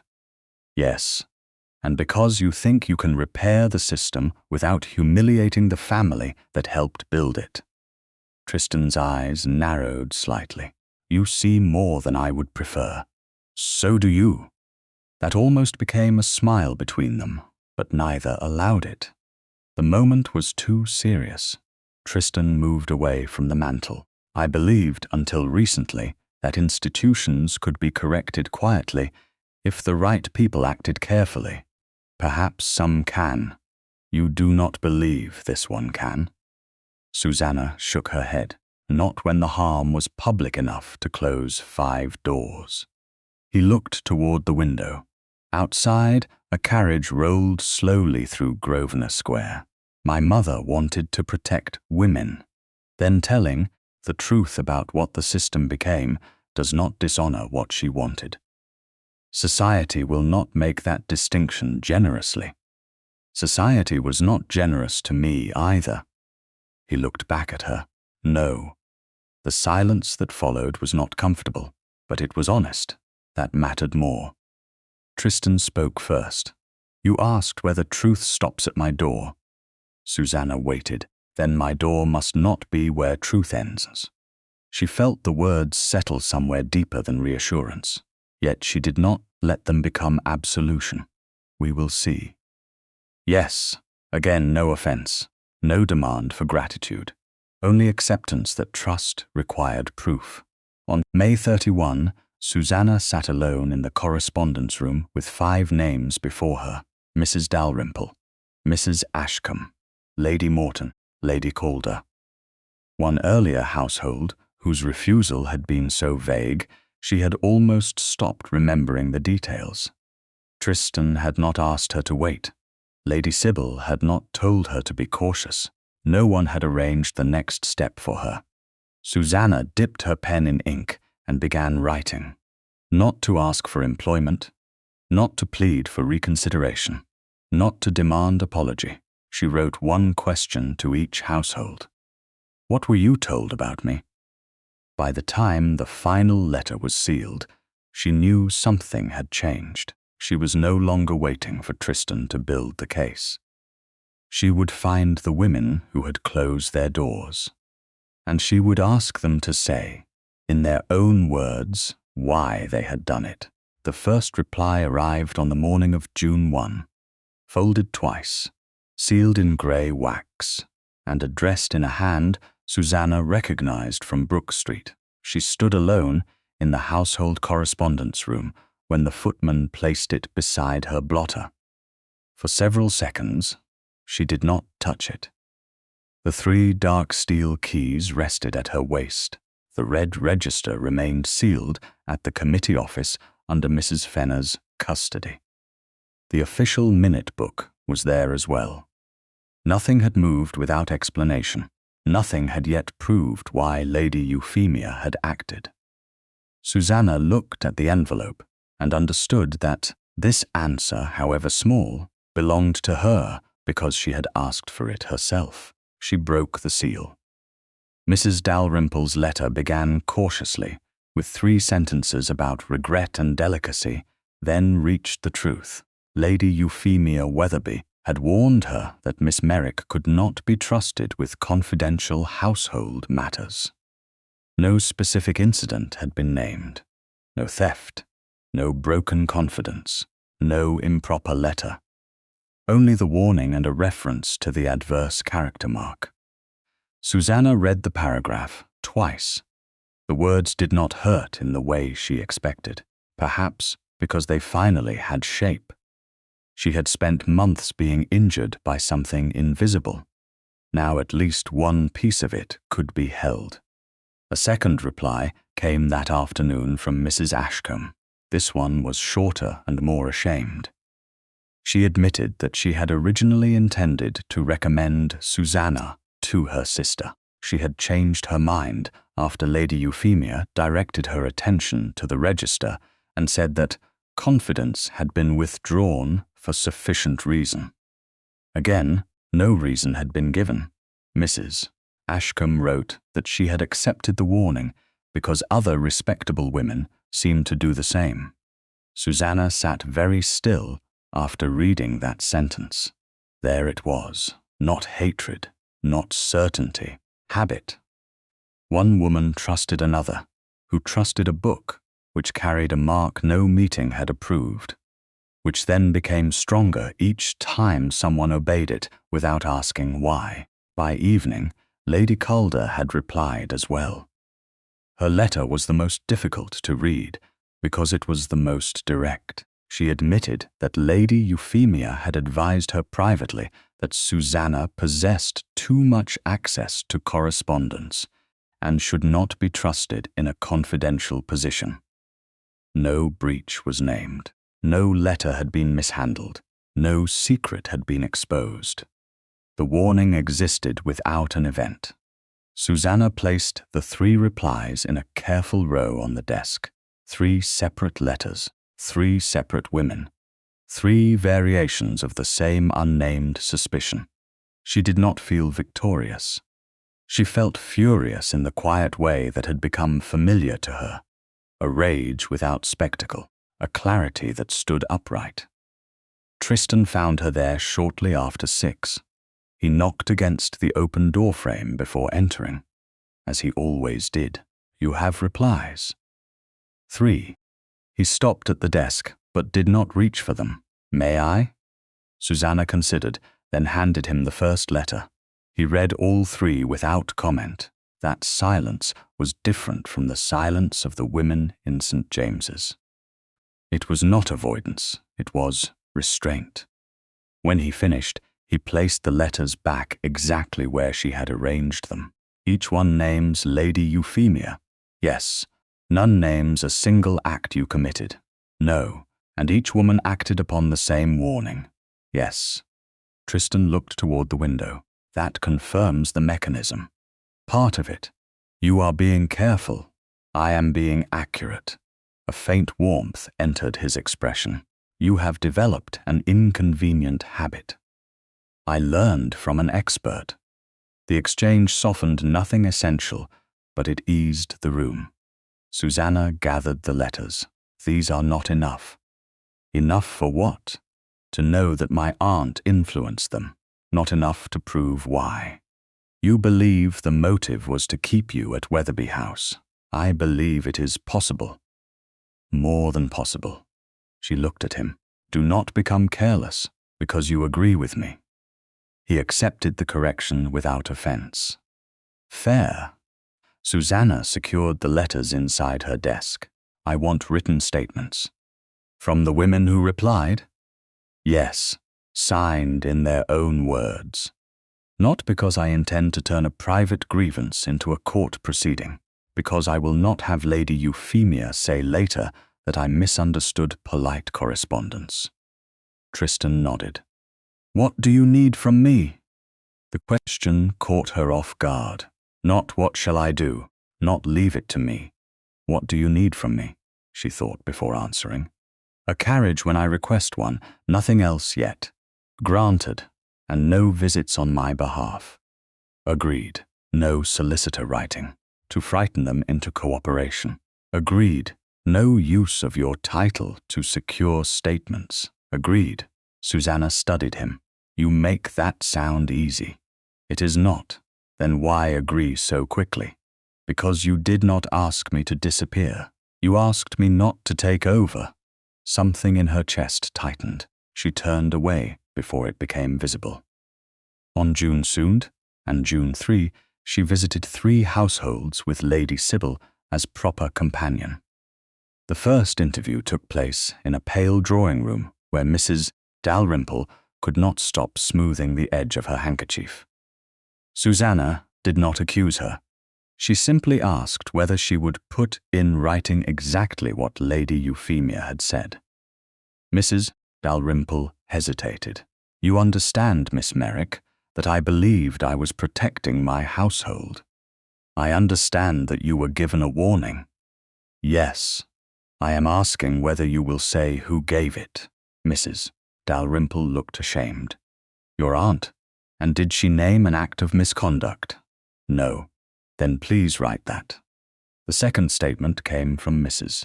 Ashcombe, who apologized before Susannah had even sat down. I should have asked you directly. Susannah answered yes. No comforting lie, no rescue from deserved discomfort. Mrs. Ashcombe blinked, then gave a sad little nod. You're right. She signed her statement. Lady Calder was the hardest. She resisted for nearly half an hour, insisting that private confidence among women was necessary. Susannah agreed. Yes, but private confidence is not the same as private invention. Lady Calder stiffened. I did not invent anything. Then say what you were told. Your aunt said you were unsafe with confidential papers. Did she give an example? No. Did you ask for one? Lady Calder said nothing. Susannah waited. At last the older woman sat down at her writing desk. You are very persistent. I have been refused 5 times. Persistence is what remains when explanation is denied. Lady Calder wrote, on June 4, the 3 signed statements lay together in the correspondence room at Davenant House. One confirmed that Lady Euphemia had directed attention to the black mark. Another confirmed that Susannah had been considered suitable until the warning. The third confirmed that Lady Euphemia had described Susannah as unsafe with confidential papers without naming a single breach. Susannah looked at them and knew the next step. Waiting was no longer enough. Tristan entered near midday. He had spent the morning with estate correspondence and did not know what decision she had reached. She told him before he could ask, "I am going to the next subscriber assembly." He looked at her. "To observe?" "No." "Then to do what?" "Speak." He remained still. Susannah continued, "I will ask the room to name what I did. I will show them that no allegation exists.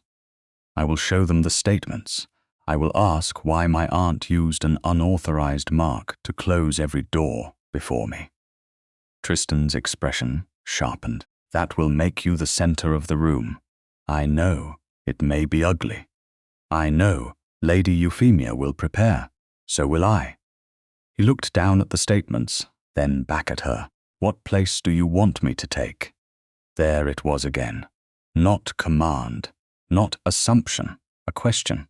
Susannah felt the full weight of what had changed between them. Weeks earlier, she had been a poor relation, asking strangers to tell her why they would not employ her.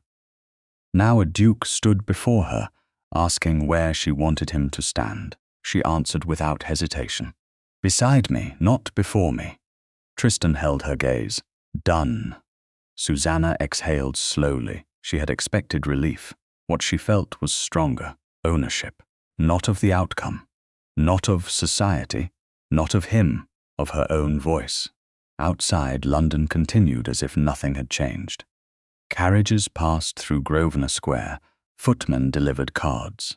Bells rang in distant houses. Somewhere in Mayfair, Lady Euphemia was still a respected patroness, and Susannah was still the woman marked unsafe without a charge. But not for long. By the evening of June 4, word reached Davenant House that Lady Euphemia had learned of the 3 statements. She had not withdrawn. She had not apologized. She had done something more dangerous. She had called for a special censure vote. Sewer, the notice arrived on June 5, 1847, beneath Lady Euphemia Weatherby's name, and in language so polished that Susannah almost admired its cruelty. It was addressed not to her, but to the members and principal subscribers of the private patroness's circle. By noon, Lady Sybil had received a copy. By 1 o'clock, Tristan had read it twice. By 1:30, Susannah knew that her aunt intended to make permanent what had first been done in secret. The proposed censure accused Miss Susannah Merrick of challenging the judgment of respectable patronesses, using ducal influence to overturn private discretion, and publicly questioning the integrity of women, whose reputations had long been considered beyond reproach. The notice did not mention the missing allegation.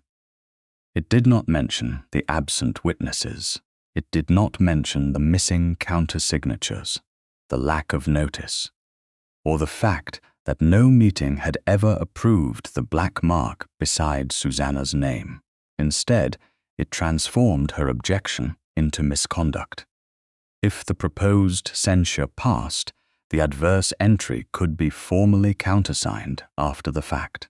The abuse would become procedure merely because enough powerful women agreed to bless it late. Susannah stood in the household morning room with the paper in her hand. Lady Sybil sat opposite her, unusually silent. Tristan stood near the mantel. "There is more," Lady Sybil said at last.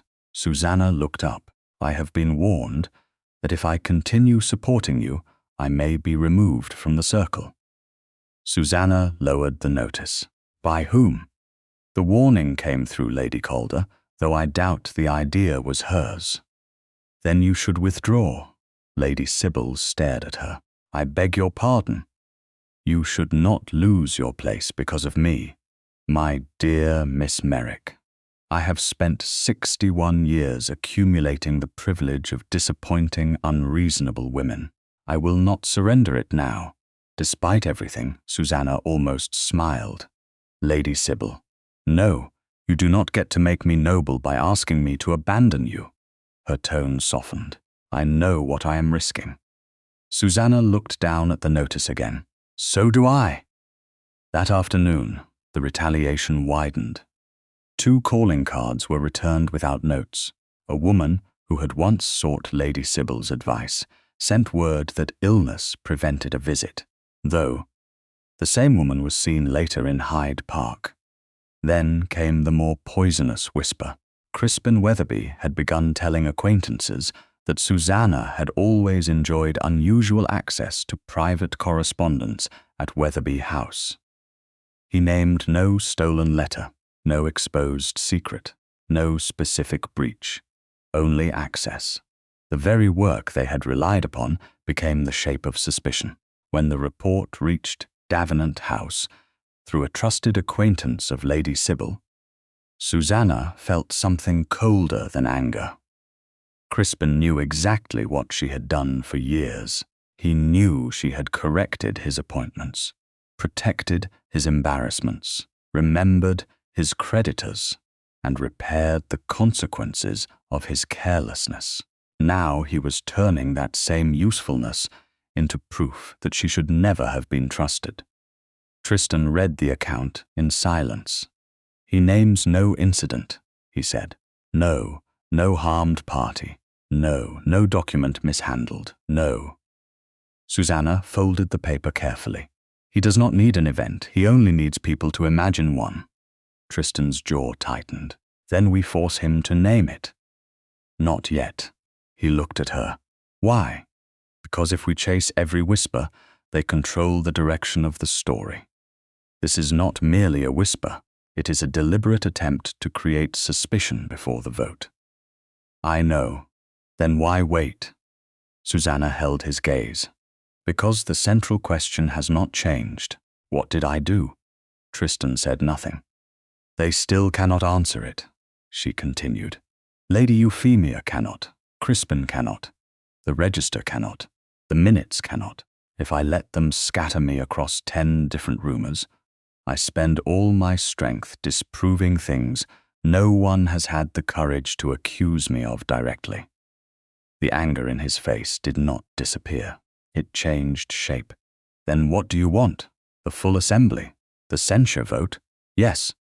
Lady Sybil leaned forward. Susannah, if the vote passes before the truth is established, the damage will deepen. Then the truth must be established there. Tristan looked at the notice again. You are willing to risk permanent censure. No, I am willing to stop living. As though the fear of censure is more powerful than the truth. Silence followed. Susannah felt the 3 steel keys at her waist. They had become familiar now, part of the quiet rhythm of her days. The west side entrance, the morning room cabinet, the correspondence room, work, access.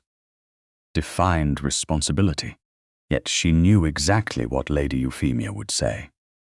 That Susannah no longer needed employment elsewhere, that a duke's protection had made the dispute unnecessary, that continuing to challenge the circle proved ambition rather than injury. Perhaps that was why Tristan's next words hurt before he finished speaking. You need never seek another position. Susannah looked at him. He continued carefully. You may remain at Davenant House. Permanently, if you choose. Your work is valued. Your position can be made secure. No vote can alter that. The offer was generous. That was what made refusing it difficult. She knew he meant safety. She knew he meant choice. Yet the old walls rose around the words anyway. A room in exchange for silence. Protection in place of justice. Dependence polished until it looked like freedom. No, she said. Tristan went still. No, not as the answers. I did not mean it as an answer to the injustice. Then do not offer it at the moment I am deciding whether to confront that injustice. His expression tightened. I am trying to ensure you know you have somewhere safe. I know. Her voice softened. and I am grateful for that knowledge. But if I accept safety as the end of this, then every other woman in that register remains vulnerable to the same silence." Tristan said nothing. Susannah removed the key ring from her waist, not to surrender it, but to hold it where both of them could see. 3 pieces of dark steel rested in her palm. "I will not let your keys become the reason they never answer for locking every other door." The words remained between them. Lady Sybil looked away, giving the moment privacy without leaving the room. Tristan's face changed slowly. Susannah saw the fear beneath his control then. Not fear of scandal, fear for her. That was harder to resist than authority would have been. "You believe I am asking you to hide," he said. "No, I believe you are afraid." His gaze sharpened. "I am." The honesty surprised her. "For me? Yes. Then let me decide what to risk." He looked toward the keys in her hand. "You may be humiliated again. Yes, they may call you ungrateful, ambitious, improper, manipulative. They already have. They may vote against you. Then let them do it after hearing me." Tristan closed his eyes briefly, then opened them. When he spoke again, the resistance had gone from his voice. "Then I will not ask you to hide inside my house." Susannah's fingers closed around the keys. "Thank you. Do not thank me yet." "Why?" "Because I am still afraid." Something warm and painful moved through her. "So am I." For one quiet moment, they stood not as duke and dependent woman, protector and protected, but as 2 people who understood that courage did not require the absence of fear. It required refusing to let fear choose the action. On June 8, Mrs. Fenner sent a sealed note to Davenant House. The special subscriber assembly had been fixed for June 15. She confirmed that she would personally bring the red character register, still sealed, in the committee dispatch case under her custody, and the official minute book. Both would be opened before the assembled patronesses and subscribers. Lady Euphemia's proposed censure would be considered there. Susannah read the note once, then placed it beside the 3 signed household statements in her desk. 7 days remained. 7 days for Lady Euphemia to prepare. 7 days for Crispin to whisper. 7 days for Tristan to decide exactly what he was willing to say about House Davenant, and 7 days for Susannah to make certain that when the room finally demanded an answer, no one would be able to hide behind silence again. By June 9, Susannah understood that courage was not the difficult part. Waiting was. The special subscriber assembly would not take place until June 15, and between those dates every hour seemed to carry the possibility that Lady Euphemia might create another rumor, another warning, another elegant sentence designed to make doubt look respectable. Yet Davenant House did not become frantic. Tristan would not allow panic to masquerade as preparation, and Susannah had no wish to spend 6 days reacting to shadows. Instead, they worked. The 3 signed household statements remained in Susannah's possession, locked in her desk when not in use. The red character register remained sealed inside the committee dispatch case under Mrs. Fenner's custody at the private committee office. The official minute book was stored there as well. The original Davenant founding rules had been returned to the family archive. After Susannah first read them, exactly where Tristan had said they belonged. Nothing moved carelessly. Nothing appeared where it should not. On the morning of June 9, Tristan entered the household correspondence room. After knocking once against the open doorframe, "I have asked the solicitor to prepare a protective portfolio for the founding papers." Susannah looked up from the statement before her. "You are bringing the originals?" "Yes, not copies." Copies can be challenged, the originals cannot, and after the assembly, they return to the archive. She nodded. Good. Tristan stood beside the desk, but did not sit. Fenner has confirmed again that she will personally bring the register and minute book. Then the 5 parts are complete. 5? Susannah counted them.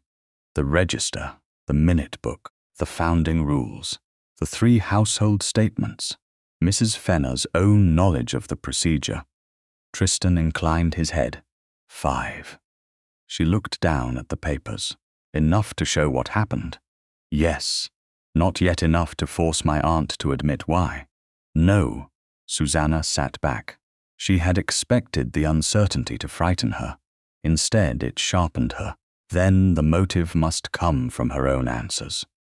Tristan's gaze rested on her. You intend to ask her directly? Yes. In front of everyone? Yes. And if she refuses, then Crispin may speak. Tristan almost smiled, though there was no amusement in it. You think he will betray her. I think he resents inconvenience more than he values discretion. That is a severe judgment. It is also accurate.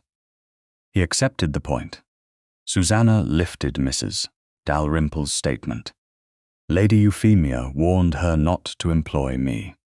Mrs. Ashcombe admits she intended to recommend me until the warning. Lady Calder confirms I was described as unsafe with confidential papers. There is no named breach anywhere. No act, no injured party, no lost letter, no stolen confidence. Only the suggestion. Exactly. Tristan looked toward the window. Suggestions are useful to cowards. They allow people to injure someone without carrying the burden of a direct lie. Susannah heard the bitterness beneath the words. You have been thinking about your mother. He did not deny it. Yes. Do you regret finding the papers? No.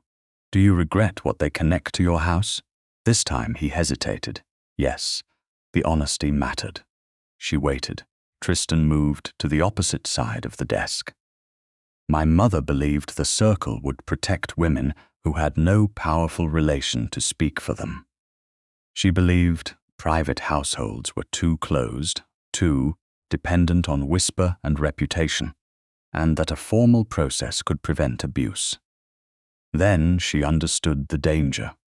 Partly, but not the danger of giving private judgment more authority. No, Susannah looked at him carefully. And you? I believed until recently that if a system became unfair, careful people could correct it quietly, without embarrassing anyone important. Yes, including your own family. Yes, the room fell silent. This was the truth Susannah had wanted from him. Not heroism. Not a perfect man standing above inherited failure. A man willing to admit that the temptation to protect dignity belonged to the powerful because they had more dignity to lose. What will you say on the 15th? She asked. Tristan did not answer immediately. He looked at the founding rules listed in Susannah's notes, then at the 3 sealed statements. When he finally spoke, his voice was calm. I will say that my late mother helped establish the Patroness's Circle. I will say that House Davenant gave it prestige and influence. I will say that its safeguards failed you, and I will say that rank does not make the failure smaller merely because the original purpose was honorable. Susannah held his gaze. You would say all of that before the subscribers? Yes. Before Lady Euphemia? Yes. Before people who may decide you have betrayed your mother's memory? His expression tightened. Yes. She felt something shift inside her. Not forgiveness. There was nothing yet to forgive between them in the way Lady Euphemia needed forgiveness. Not love either. That word was still too large, too dangerous, too easy to confuse with gratitude. What she felt was trust beginning to take a more solid shape. Tristan looked at her. You do not believe me. I believe you mean it now, and that is not enough. No fair. She almost smiled. you have become repetitive. Accuracy often is. The next 3 days were spent assembling the truth without turning it into theatre. On June 10, Susannah reviewed each statement again, with the solicitor present. He did not question her as though she were a witness in court. This was not a legal proceeding. He merely confirmed the documents were legible, signed, and attributed to the correct women. On June 11, the original founding rules were removed from the Davenant archive and placed in the solicitor's protective portfolio. Tristan signed the archive withdrawal note himself. On June 12, Mrs. Fenner sent a final written confirmation that the red character register and official minute book would remain under her control until she carried them personally to the St. James's Assembly. Lady Euphemia had no access to either object. On June 13, Susannah and Tristan met one last time in the household correspondence room before the confrontation. Lady Sybil was elsewhere in the house, close enough for propriety, far enough to give them privacy. The 5 parts of the evidence chain were listed on a single sheet. Nothing more, no rehearsed speeches, no dramatic sequence arranged for effect. Susannah read the list once. I speak first. Yes, Mrs. Fenner opens the register. Yes. The minute book is checked. Yes. Then the household statements. Yes. Then I ask Lady Euphemia why. Tristan nodded. Susannah looked at him. And only after I finish, you speak. Yes. She held his gaze. Tell them what your house did, not what you feel for me. The words entered the room and remained there. Tristan did not look away. Understood. No proposal. No declaration intended to turn the room sentimental. No effort to make love the answer to something justice must answer first. Tristan was silent for one breath. No.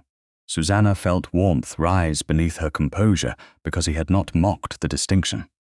He understood it, perhaps too well. Good. He looked at her for a long moment. There is something I would like to say. Her heart shifted before she could stop it. Not now. The smallest trace of pain crossed his face, but so did respect. Then not now. That restraint moved her more deeply than any confession would have. She gathered the notes. Are you angry? No? Disappointed? Yes. The honesty nearly made her laugh. Instead, she said, that is also fair. On the morning of June 15, the hired assembly room in St. James's filled slowly with patronesses, subscribers, witnesses, and women who had once accepted private judgment without asking what it cost. Mrs. Fenner arrived, carrying the locked committee dispatch case herself. Inside, it were the red character register and the official minute book. The solicitor carried the protective portfolio containing the original Davenant founding rules. Susannah held the 3 signed household statements. The steel keys remained at her waist. Tristan stood several feet away, exactly where she had asked him to stand. Beside her, not before her.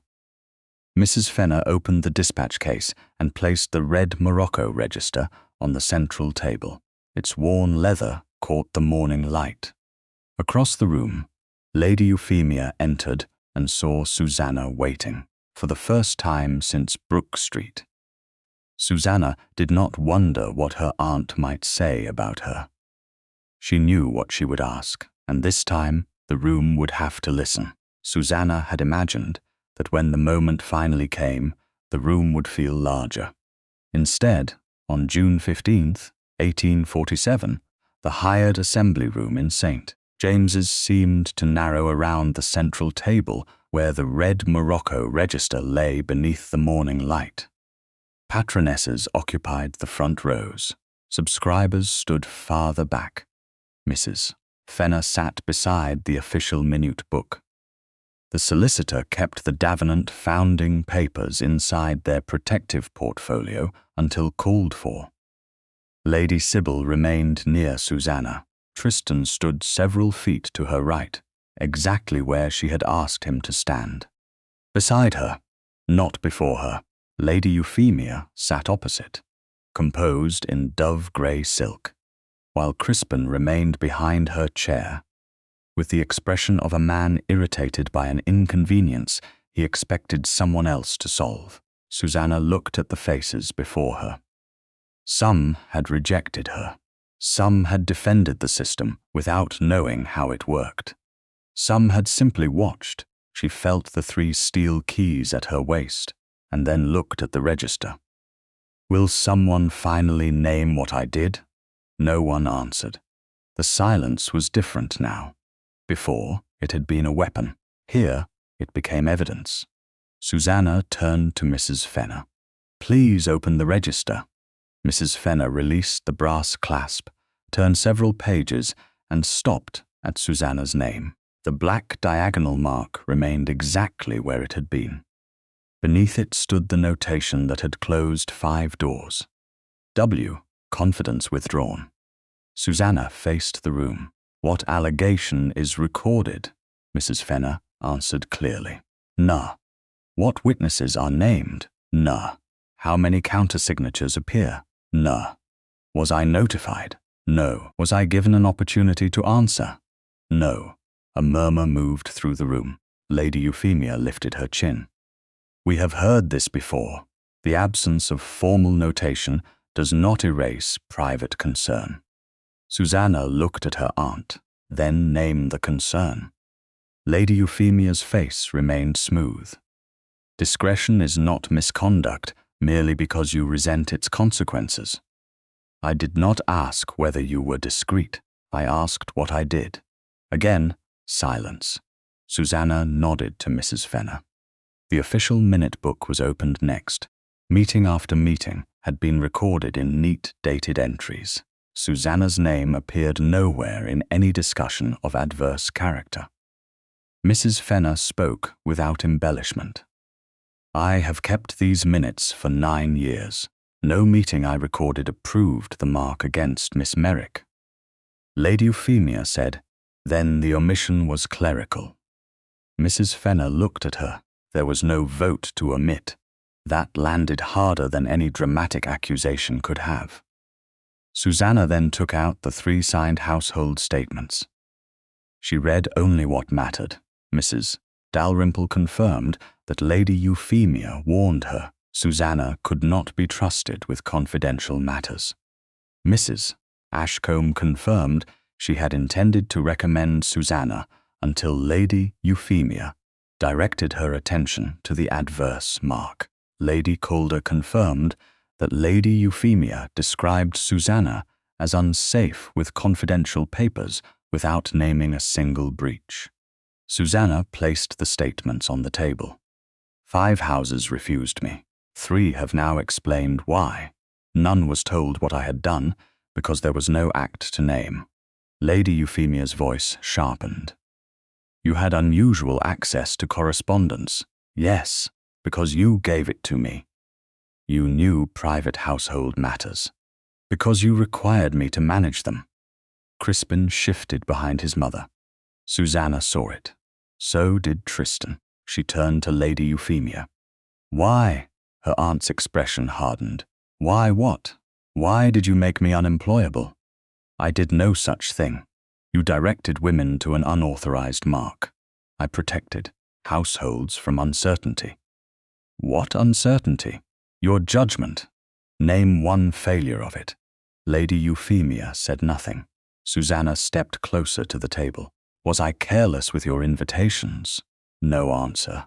Did I mishandle your suppliers? Silence. Did I expose your private correspondence? Nothing. Did I fail to remind Crispin of his creditors, appointments, obligations, or debts? Crispin flushed. Lady Euphemia said coldly, you had obligations to family, unpaid obligations. You had a home, a room, protection, dependence. The words seemed to strike something loose. Lady Euphemia rose. Wetherby House required you. The room went still. Susannah felt no triumph. only the clean pain of truth finally spoken. Then you called me unfit for every other house, because yours could not bear to lose me. Lady Euphemia looked away. Crispin did not. He laughed once, incredulous and careless. She could hardly abandon us in the middle of quarter accounts. Several women turned toward him. He seemed not to understand what he had revealed. Susannah did. So did everyone else. Not concern, not protection. Utility. Lady Euphemia whispered, "Crispin, be quiet." Too late. Susannah looked at the room. "There is your motive." Tristan moved only after she had finished. The solicitor opened the protective portfolio and placed the original Davenant founding rules before the subscribers. Tristan did not touch Susannah's papers. He did not stand in front of her. He faced the room. "My late mother helped establish this circle." The admission carried more force than denial would have. House Davenant gave it prestige and influence. The original rules required a stated allegation, witnesses, countersignatures, notice, and the right of reply. Those safeguards failed Miss Merrick. Lady Euphemia turned toward him. "Your Grace, surely you do not intend to dishonor your own mother's memory for the sake of one dissatisfied woman." Tristan's expression did not change. A good intention does not remain good merely because a noble name was attached to it first. This is disloyal. No. Silence would be. The words fell into the room and remained there. Susannah looked at him. He had done exactly what he promised. No sentimental declaration. No attempt to make himself heroic. He had simply placed the truth where it belonged, even though his own house stood inside it. Mrs. Fenner called for the vote. One by one, hands were raised. The black mark against Susannah was formally struck. Written corrections would be sent to every household that had received or acted upon the adverse warning. Lady Euphemia was removed as chair. No secret adverse mark could henceforth be entered without a named cause. Required counter-signatures, written notice, and a right of reply. Mrs. Fenner would remain temporary custodian while new rules were established. The decision was not applause. It was better. It was consequence. Lady Euphemia stood rigid beside her chair, her social authority collapsing, not in a burst of spectacle, but in the withdrawal of confidence she had once weaponized against someone else. Crispin stared at the floor. Without Susannah's unpaid work, hiding the disorder of Wetherby House, his creditors would no longer be delayed by rescued appointments and corrected accounts. His horses and luxuries would soon be sold.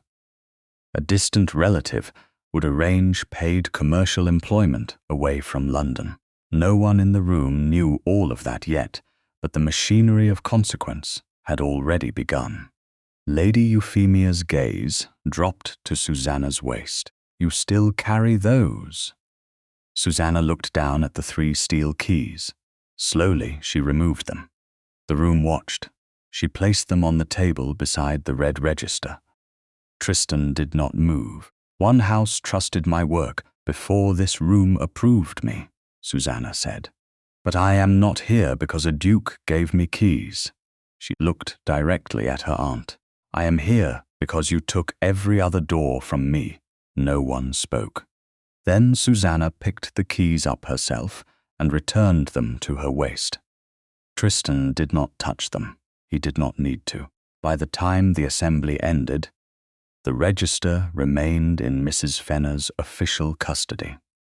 The founding rules returned to the solicitor's protective portfolio for delivery back to the Davenant archive, and the 3 signed statements were placed into the committee's correction file, with copies retained for Susannah. The room emptied slowly. Lady Sybil departed with Mrs. Fenner. Lady Euphemia left without looking back. Crispin followed her. At last, only Susannah and Tristan remained near the central table. For a moment, neither spoke. Then Tristan asked, "May I call tomorrow?" Susannah looked at him, not at the Duke, not at the man who had given her keys, at the man who had stood beside her and told the truth when silence would have protected him. "Yes," she said. 5 days after the assembly in St. James's, Susannah Merrick walked beside Tristan, Davenant, through the walled garden, behind Davenant House, and discovered that peace could feel more frightening than conflict when one had spent years preparing for the next injury. June 20, 1847, had begun with clear skies and a softness in the air that made London seem almost forgiving. Roses climbed the brick wall in disciplined abundance. Gravel shifted beneath their steps. Lady Sybil remained visible at the far end of the path, seated beneath a striped awning with a book open on her lap, close enough to satisfy propriety and distant enough not to turn every silence into an audience. Tristan had called exactly as he had asked permission to do. He had not sent flowers first. He had not arrived with a ring. He had not allowed the public judgment in Susannah's favor to become an excuse for haste. That restraint touched her more than spectacle would have. For several minutes, they spoke of ordinary matters. Mrs. Fenner had confirmed that corrective notices were being prepared for all 5 households that had acted upon the adverse warning. The red character register remained under committee custody. The official minute book had returned to the committee office. The Davenant founding rules had been delivered safely back to the family archive. The 3 signed household statements were now held in the committee's correction file, while copies remained available to Susannah. Nothing had vanished. Nothing had been transformed into legend. The truth remained documented, orderly, and finished. Yet something between Susannah and Tristan remained deliberately unfinished. At the turn of the path, he stopped. She looked at him. "You said there was something you wished to say." Tristan's expression changed slightly. "I did, and I told you not then. You did, this is not then. No." He looked toward Lady Sybil, then back at Susannah. "It is not." She waited. She had learned that his silences could hold thought, not avoidance. Still, this one seemed heavier. "I once believed," he said, "that truth could be managed quietly if powerful people behaved carefully enough." Susannah said nothing. "I thought harm became greater when made public. I thought embarrassment could be avoided without compromising justice. And now I think silence is often only mercy for the person who has more to lose." The words moved through her with a quiet force. He continued, "I was willing to expose Lady Euphemia before I was willing to understand what it meant to expose my own house. That hesitation was not noble, it was familiar." Susannah studied him. "You still spoke. Eventually, before the vote." "Yes, before you knew how the room would receive it." "Yes, then do not turn honesty into another reason to condemn yourself." Tristan's gaze sharpened. "That sounds generous." "It is not, it is accurate." Something almost like amusement touched his face. "You have become dangerous with that word." "I learned from an expert." They resumed walking. The gravel path curved beside a low border of lavender. Susannah felt the steel keys at her waist, still the same 3, still intact, still hers. She no longer touched them for reassurance. That, more than anything, told her how much had changed. Tristan spoke again. "I love you." She stopped. He had said it simply. No declaration before witnesses. No speech built to overwhelm. No reference to gratitude, rescue, or destiny. Just the truth placed between them without demand. Susannah looked at him. "Why?" The question surprised him. She saw it. "You require evidence." "Always." He exhaled, and this time the smile came fully enough to alter his face. Because you see what people would prefer left unseen. She waited. Because you distinguish fact from suspicion, even when anger would make exaggeration easier. Because you understand how houses survive. And because you refuse to let usefulness become the price of your dignity. Because you made me look at a system my family helped create and did not ask me to be blameless, only honest. Susannah felt emotion rise and held it carefully. That is a long answer. You asked a difficult question. I often do. I know. He did not reach for her. That mattered. He did not ask whether she loved him in return. That mattered more. Susannah looked toward the far wall, where sunlight lay against old brick. I do not know how to answer today. Pain crossed his face and was gone. Then do not. You are not offended, disappointed. She almost laughed. Still accurate, always. They continued walking. No promise was made. No proposal followed. The courtship began instead, properly and slowly. Over the next month, the consequences of the assembly moved through London. Corrective notices reached all 5 households. Mrs. Dalrymple came in person to apologize. Mrs. Ashcombe wrote again, this time without excuses.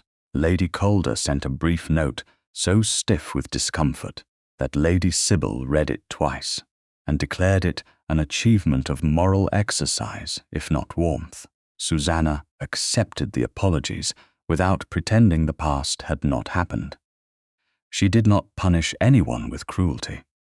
She also did not make forgiveness into immediate intimacy. Lady Euphemia withdrew from London before the end of June. Without her position as chair, the committees and invitations she had once commanded quietly disappeared. Crispin lasted longer, though not well, without Susannah's unpaid labor. Repairing his missed appointments and household mistakes, creditors no longer found their frustrations softened by timely letters and corrected schedules. By July, his horses were sold. Several luxuries followed. A distant relation arranged salaried commercial work for him outside London. Crispin complained bitterly that no one understood how badly his life had been disrupted. Susannah heard of it once and did not ask again. The patroness's circle rewrote its procedures. No adverse entry could be made without a named cause, recorded witnesses, countersignatures, written notice, and a right of reply. Mrs. Fenner remained temporary custodian during the reform. Susannah continued her paid work at Davenant House by choice. Her wages remained defined. Her duties remained clear. Tristan never suggested that affection erased the need for either. Their courtship grew in small moments. Shared correspondence in the late afternoon. Walks with Lady Sybil nearby. Quiet discussions about households, estates, books, reform, and the strange ways powerful people convinced themselves that privacy made them virtuous. Tristan learned to ask before offering solutions. Susannah learned that accepting help did not always create debt. On July 20, 1 month after their first garden walk, he asked her to join him again beneath the old brick wall. Lady Sybil sat at the far end of the garden, pretending not to watch. Tristan did not kneel theatrically. He simply stopped beside Susannah and said, "I am going to ask something difficult. You have improved. Marginally. Proceed." His eyes warmed. "Will you marry me?" Susannah looked at him for a long moment. "Because society was wrong about me?" "No." "Because you gave me keys?" "No." "Because you believe I need protection?" "No." "Then why?" "Because I want a life in which your judgment is beside mine. Because I love you. And because I would rather ask and be refused than presume you owe me an answer." The last sentence settled the matter. Susannah smiled. Then yes. He closed his eyes briefly, as though relief had weight.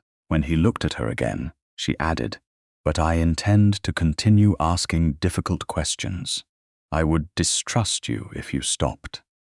They married quietly in London on August 24, 1847.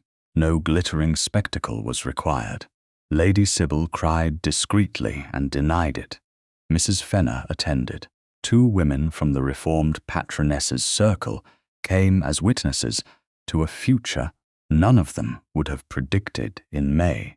After the ceremony, Susannah Merrick became Her Grace, the Duchess of Loxbridge.